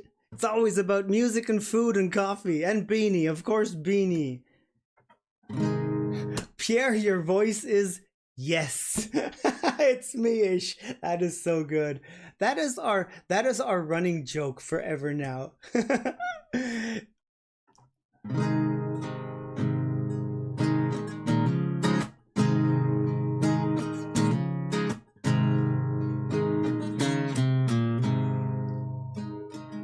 Seen my share of broken halos, folded wings that used to fly. They've all gone wherever they go, broken halos that used to shine.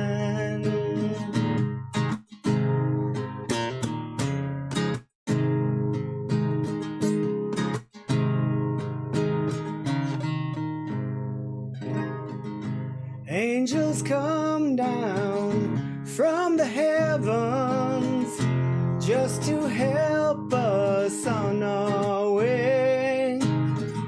They come to teach us, then they leave us, and they find some other soul to save. Now sing it!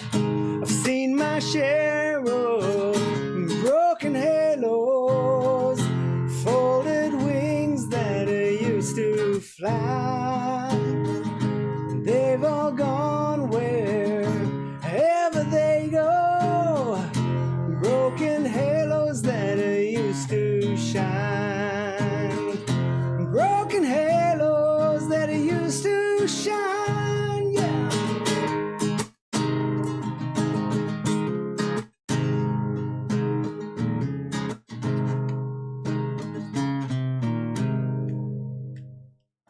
Well, don't go looking for the reason, don't go asking Jesus why.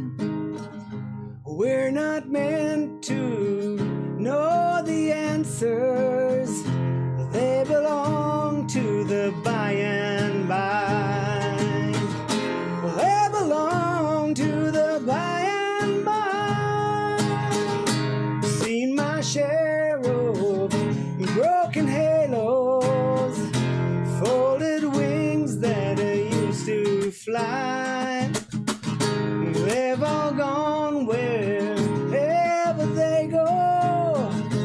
Broken halos that used to shine. Broken halos that used to shine. Broken halos that used to shine. Broken halos that used to shine.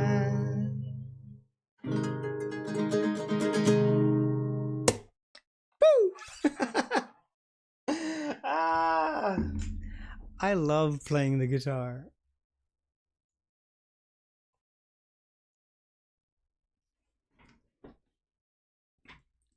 Colette and Pierre guitar sessions. Let's manifest that.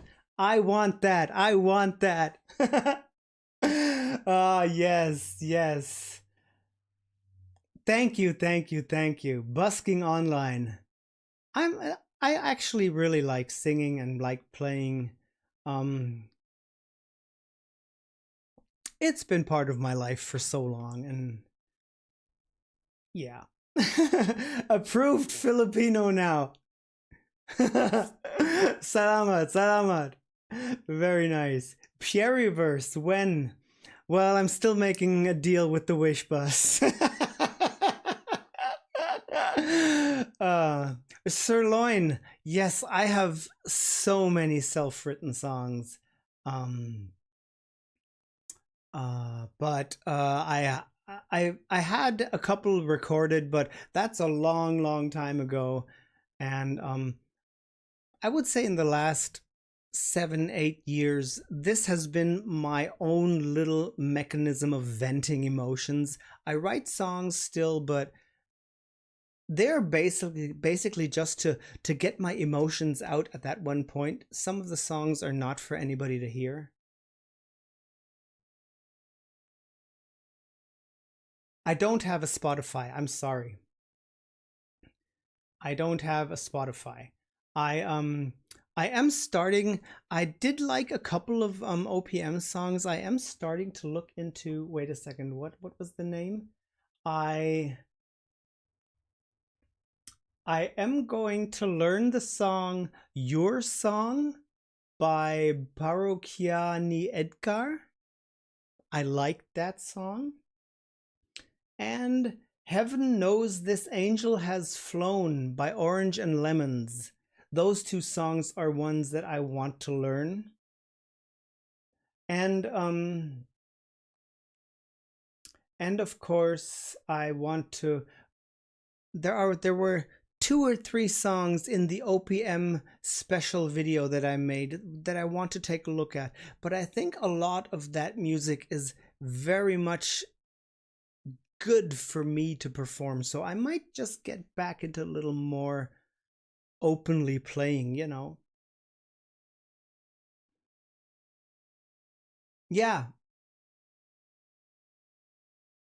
Eraserheads, definitely, yes. But to truly sing a Filipino song, OPM or whatever it is, I do want to refine my Tagalog a little bit better. I don't want to sit there and, you know, read syllable for syllable, not really knowing what I'm saying. I want to know more words so it comes out more fluently and I can put more emotions into what I'm singing.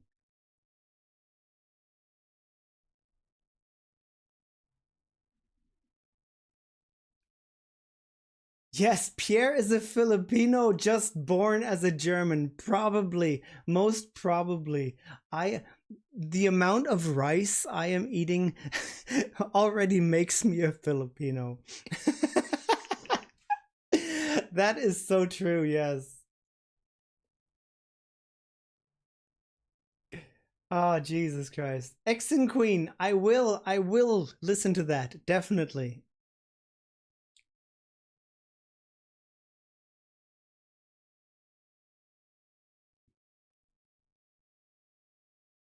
What's your ulam? What is ulam?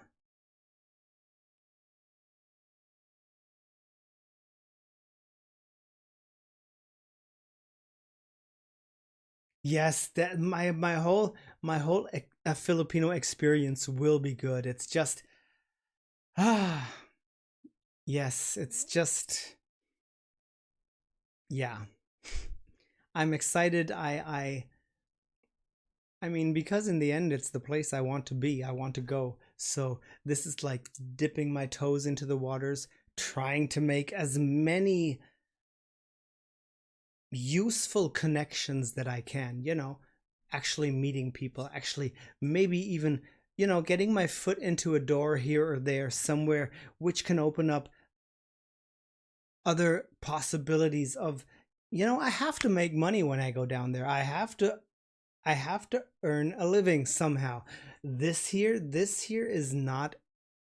is definitely not enough. And I might it things might change if I start making more content that cannot be copyrighted. Like if I start vlogging and if I do things that I can monetize completely myself, of course things will change. But 98% of my videos are not monetized. I don't earn a single cent from anything. This is truly a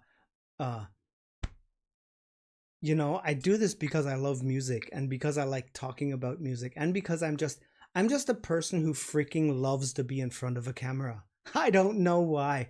If you give me a guitar, I go out on the street and sing for people. That's just me.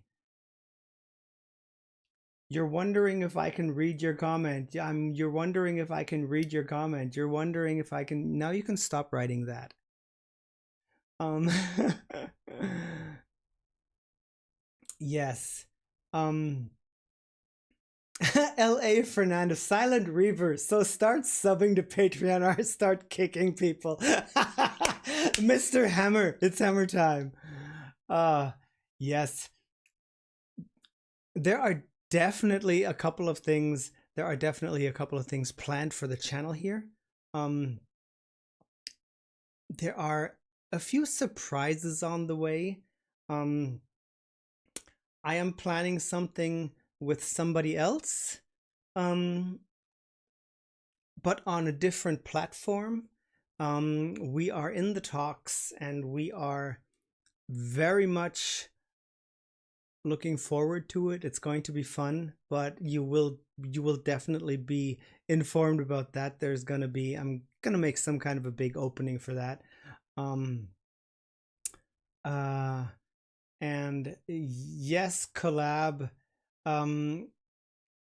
It's going to be something that we're going to try to put into a regular pocket, not a one-time thing. We're going to try to make a regular thing out of it. And if it works out, it's gonna be freaking awesome. It definitely is.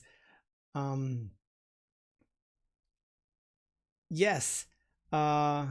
Other than that, I want to see when I'm down in the Philippines now, I want to see how my vlogs work out and how that kind of a content works out, on this channel, because it's been for 1.5 years, it's been a pure music reaction channel. I don't know what will happen if I put a vlog on here. I could like maybe do a playlist with only the vlogs in it, but I don't know how the people will take it. But since more than half of my subscribers are Filipino, I guess you guys will probably watch my Philippine vlogs, right? So I'm not that afraid about it. Yeah, I guess it will be good. TikTok live, folks, I am totally not understanding TikTok that much, it's a weird place. And it's crazy. I don't know. I'm learning that at the moment. I hate you, James Sush. Oh yes. And yeah, TikTok definitely, as I said, there might be another, or there will be another platform, and we'll just see. We'll just see what happens. I do need to think of some way to earn my living down there, and that can be difficult as a foreigner.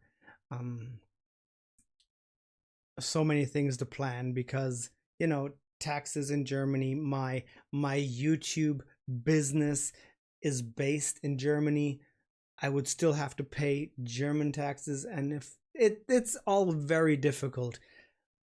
Lots of things to go through. But yeah, that's the plan.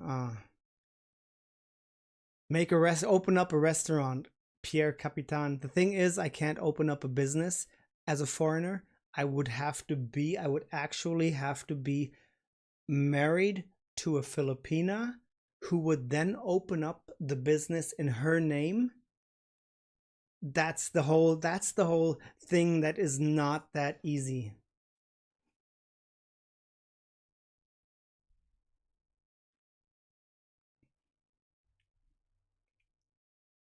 Silent Reaver, do you want me to hammer you?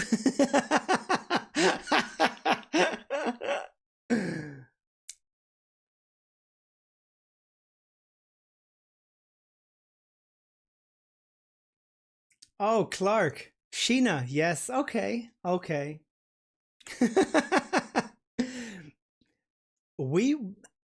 If you put Sheena and me in one room, we'd probably laugh ourselves to death.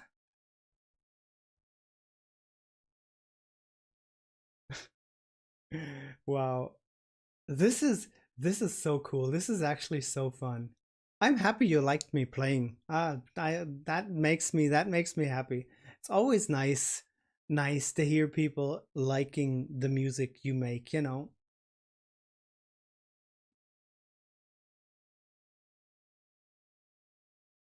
Sheena's laugh is everything. Sheena is freaking crazy. That is true, Westel. Even if it's not yet started, you'll laugh because you can see in her eyes that she's going to laugh. Jerome wants one more. Neon, where Neon comes from. The thing is, it's not my surname. It's just that since I read a lot, you see over there, I read lots of fantasy, lots of science fiction, but when it comes to science fiction, I do love the genre of cyberpunk, and cyberpunk has always something to do with neon lights, dark back alleys, rainy avenues, and stuff like that. And I just like the look of a half broken neon sign in a dark back alley. I just think that looks cool. And I always have that, I don't know, that word neon just kept popping up. And when I thought of a name for this channel, I was like, what are you gonna do? Are you gonna say Pierre reacts, musician reacts, German musician reacts, German reacts? Everybody has those names, you know. And I don't know. It's and then I think I had a few books on my desk, and wait, one of them, where is it? One is called Into Neon. It's the beginning of a series, and it was there, and I was like, neon, neon. And I was like, neon reactions. Why not make your reactions neon? And then yeah, that was it. Neon Reactions with Pierre. That was actually the name. That was actually how the name was made. And then I started all kinds of little pictures and logos and tried out so much. Yeah, that's how that thing came to be. Hi Daisy Diary. Can you speak in German? Ja, ich kann für dich auch gerne mal auf Deutsch reden, aber du wirst es nicht verstehen. Yes, I basically said I can speak German for you, but you won't understand. Yes, Silent Reaver, that is a plan. I am still looking for they've got these little LED lights that look like neon lights that you can really bend 90 degrees, 180 degrees. You can bend them around like rubber, and you can glue them to a surface, and then you can write letters with those rubbery LED lights. I want to try to get something like that and make my own sign, like just the circle and the N and the R for neon reactions, like it's in my my profile pic here. Jane, you're my bias too. Bye, Jane.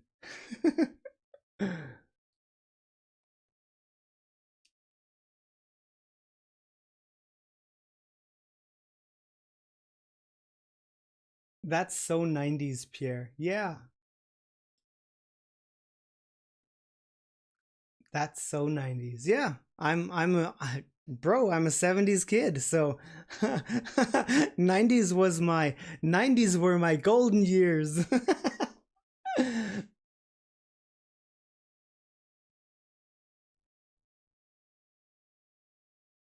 Yes, Paulo, I have 108 beanie videos. Um we're up to, I think, 1,010 videos now, or 1,015, and 108 of them are only beanie. I have come to the point where I am doing a daily beanie video. And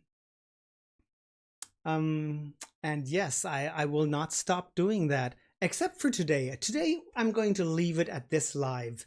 I'm not going to do another video other than this today. But yes. Who is my bias in beanie? My bias in beanie is beanie. Yes, I've come to a point where I don't want to pick one. If I had to, I would actually my top 3 would actually be Gwen, Aya, and Sheena. Those are my 3. But in the end, if I see Malloy, I'm wrecked. If I see Colette, I'm wrecked. If Joanna smiles at me, I'm wrecked. So it's basically everybody else, you know.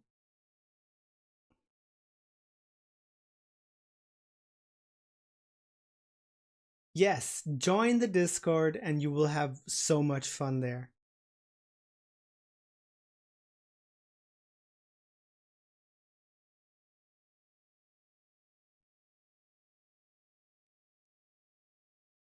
I've come a long way, Margie. Yes, I've come a long way with beanie. My God.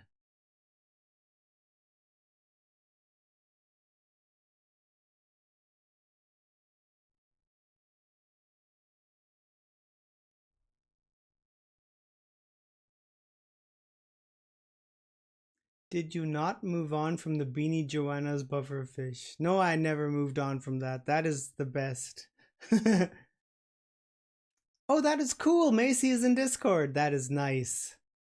That is nice. Say hi to her. Yes, I'm hoping that I have a safe flight. I'm hoping everything goes well. You know, flights, I hope my luggage comes. I'm not taking much. I only have like 2 backpacks. I've got one. Wait, where is it? I've got it right here. This is my main backpack, and then I've got a smaller one for carry-on luggage. So I won't have much.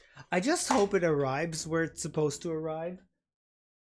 You know, the thing that would suck is if I get a message like, your luggage is in Sydney, Australia, and that would pretty much,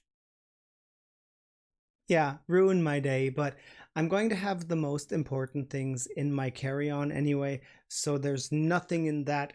I'm only going to put clothing and a pair of shoes in there. That's about it. And one round picture, a present. But yeah.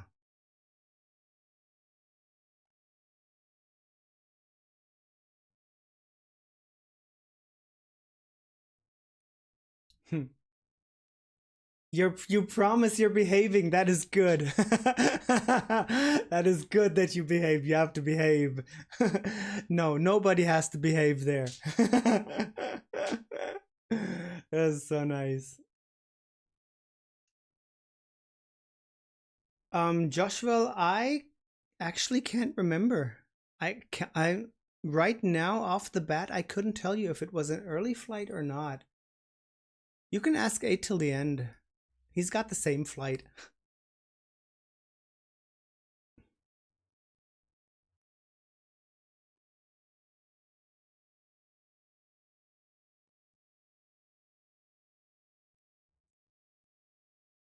On John on the first day, day 1 of the Grand Beaniverse.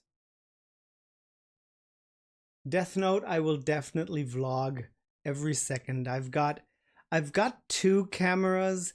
One, I used to have a vlogging channel a whole bunch of years back, and I did like, I don't know, I was up to 500 episodes of a daily vlog, or every other day, you know. I did it for quite a while. I was walking around with the camera.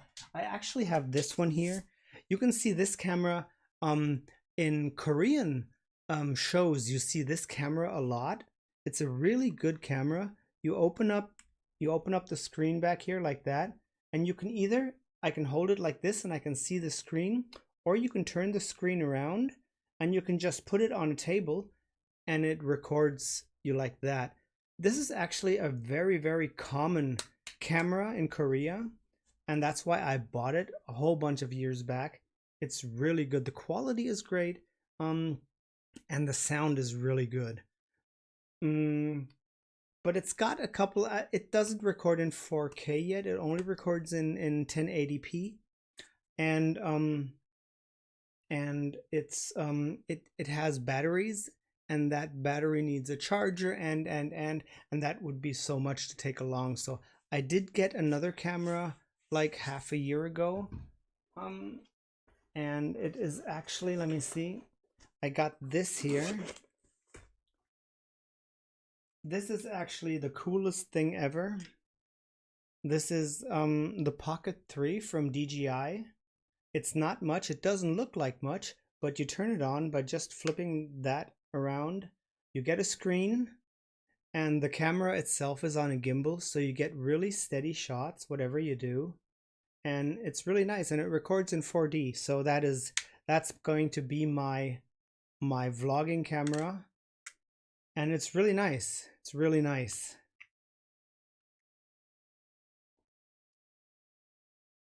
Wait, would you turn off, please? I just turned it back on.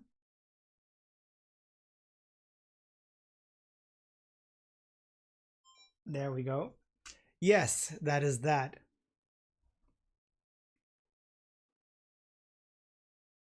We're going to see the Sea of Lights for our girls. Our girls are going to get so much praise for the Grand Beaniverse.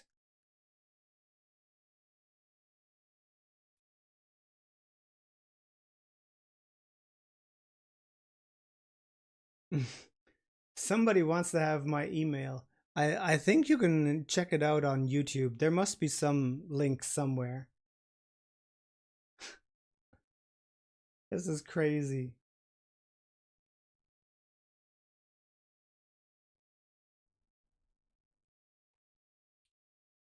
SB Ron. I will not put my email here in the chat or so. There are so many ways you can get to me with a DM or some. I've got links to my socials everywhere, so you can find me if you want to find me.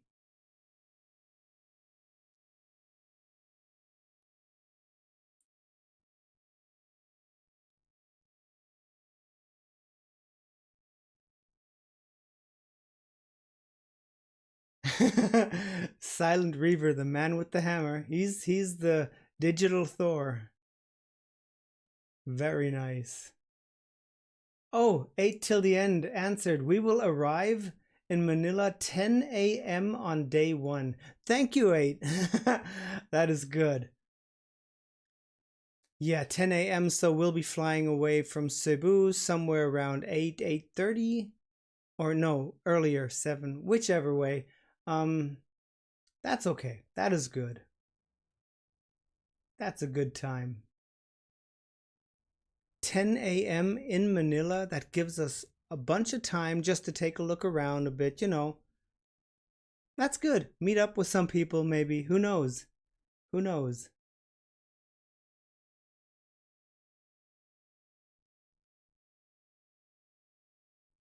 Yes, I know. Canigo, I know about the FB account. I do know that you guys communicate like 99.5% Facebook. Um, I actually had my Facebook account hacked like 1.5 years ago. Um, and I have not had another Facebook account since then, but I have thought of getting a new one.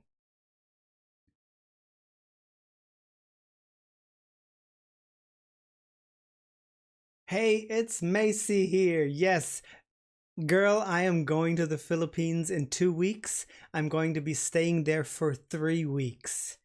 I am going to be in Cebu for the first week, and after that, who knows where life will take me. No, I am actually going to take a look down in Bohol, probably because that's where I want to move to someday. I might just also stay in Cebu during the vacation for the whole time. I don't know yet. It just depends on my mood. And for that one day of the concert, I'm going to fly to Manila and back. Yes. Cebu, really nice. Just for your information, I will be living 5-minute walk distance from the resto bar of Aya's parents. So I will be a regular dinner eater at their place for sure when I'm there.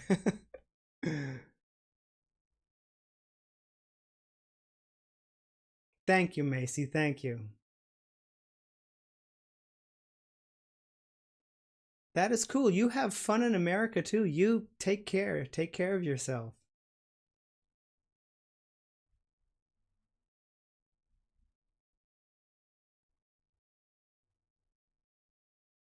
Yes. Yes, Death Note. That's what I just said. I am definitely visiting Aya's Resto Bar because I also will bring something and that I have to bring there, you know.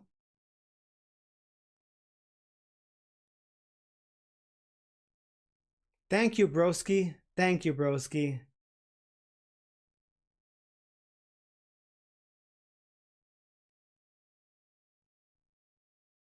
Clark, what will I do if I come across Aya?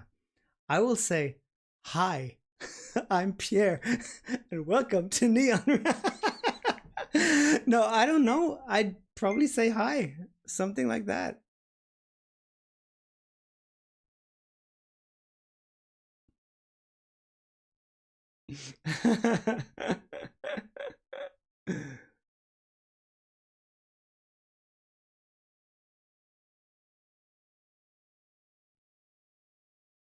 Let's see about that. Yes, you guys know me. She'll probably, if I see her, I'll probably be,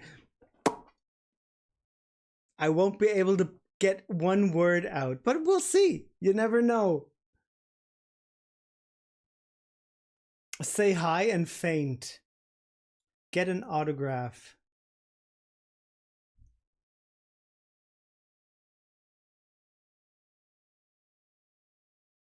Yeah, it's going to be a good time. It's definitely going to be a good time.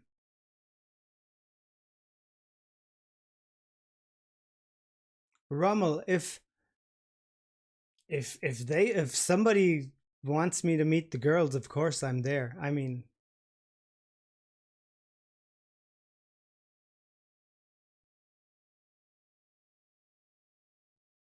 of course. I mean, you only get chances like that once or twice, you know.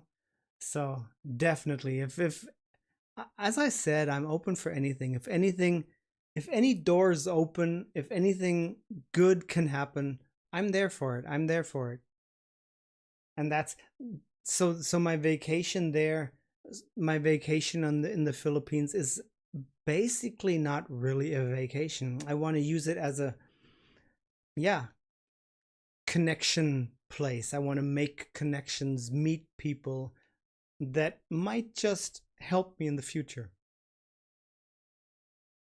Jabe, yeah, that would be cool. I will say, oh, I watch your RVs. A. I will, if I see her and see her looking across the restaurant, I would just silently do this. and just smile.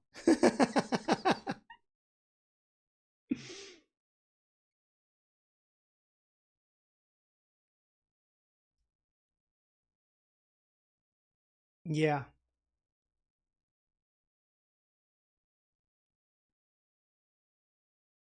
Yeah, the only things I've got over on Patreon are actually those videos that have to be completely filtered on YouTube.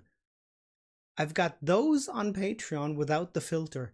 Uh that is, I do not do anything special on Patreon or so because yes, why? Hmm? You'll be a celeb for blooms. Oh my god, yes, please folks. I'm already worrying a bit standing in front of the concert hall there, just waiting to be let in. I don't know if people will recognize me. I don't know if I don't I don't know. I'm scared.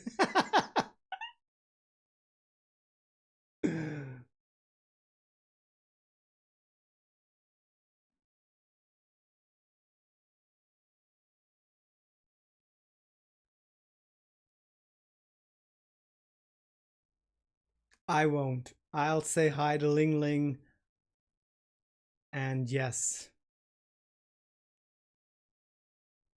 Wear that getup that you had during the face mask fiasco. Yes.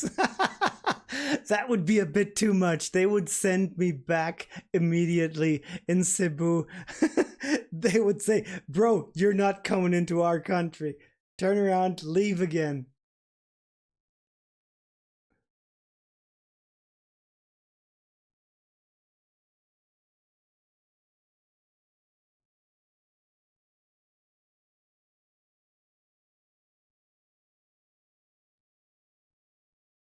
Yes, yes. Of course I will try balut. Definitely.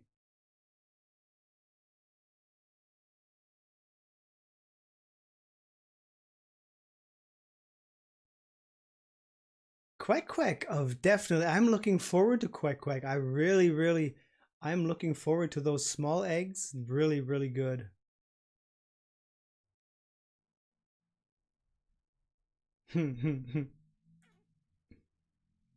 Cram, I will do lots more OPM now. I definitely have opened up a door that I really enjoy.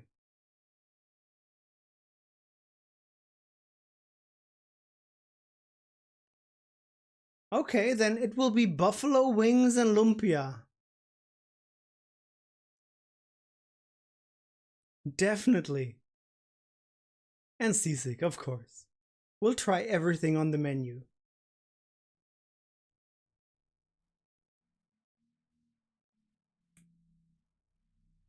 I hope I can meet a whole bunch of you guys.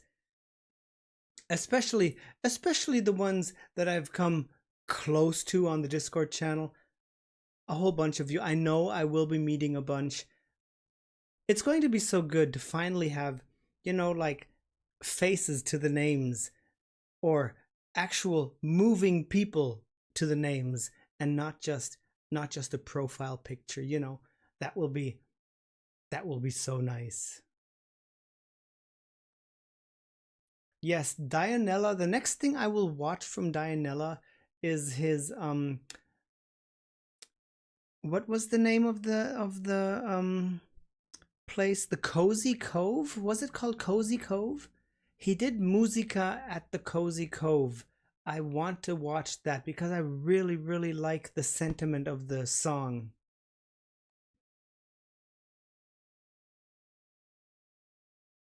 Fudgy bars, yes. Of the fudgy bars, yes.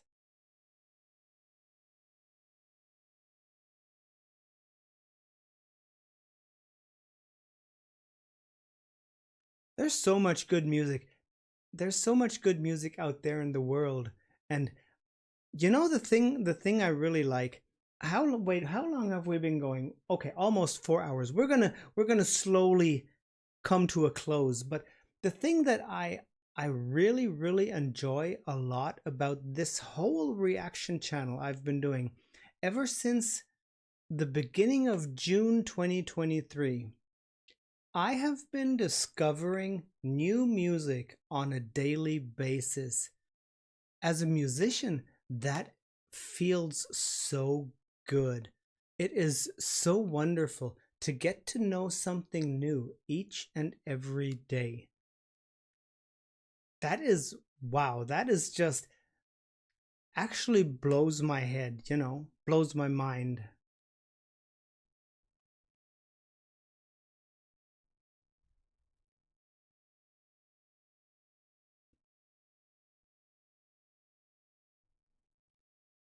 Darmchu, we've got subs for one of the podcasts, I think. 8 Till the End does a whole bunch of English subs for us foreign reactors, and he does such a good job, and I think he did 1 or 2 of the podcasts already.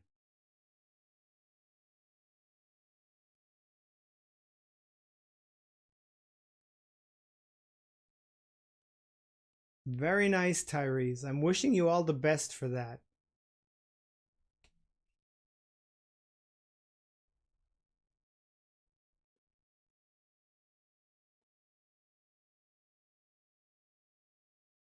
Arthur Neri, okay. Yes, the new MV for Coke Studio out on Monday.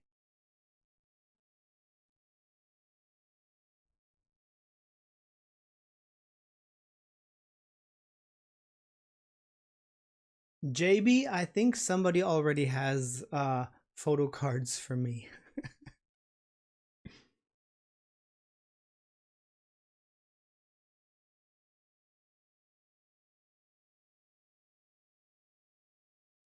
Advocacy, charity of Aya, yes.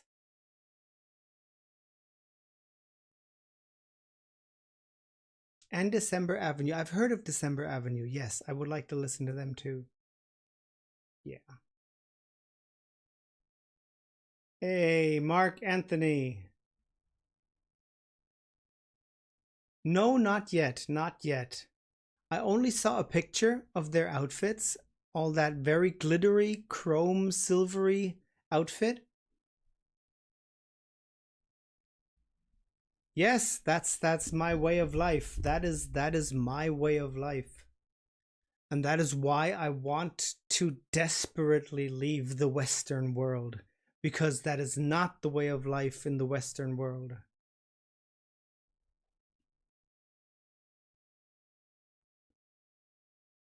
Rommel, I will be in the in Manila on the first day of the Grand Biniverse.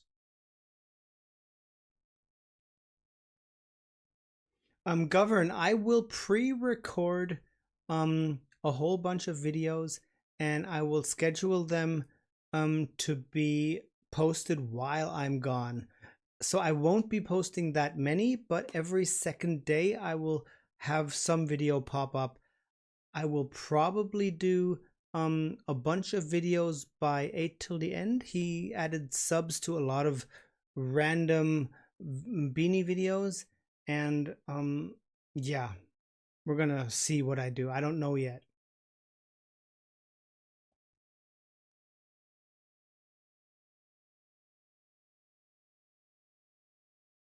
Hi, CEM16. You just got home from work and we are wrapping it up. We are just hitting the 4-hour mark, and I really have to get some food into me. And yes, I still have a couple of things to do. So yes, but it was cool. It was definitely nice. The thing I really loved was Doobie Doobop's trip over the food markets there in Cebu. Really, really nice. Good food. I am definitely going for some chorizo. I need that. Wow. Wow. Really nice.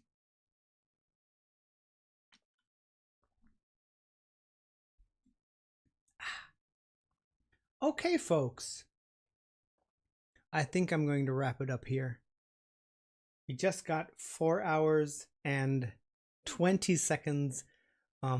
Yes, I am getting hungry, and I think you've heard enough talk from my side. No, really, folks, this was great. This was absolutely phenomenal. 4 hours just went by like that. That just shows what a good time we had. You guys, yeah, take care, stay safe. Salamat po for being here. You are awesome. Yes, and as I always say, sarangay, anyong, paalam. Until the next time. Bye.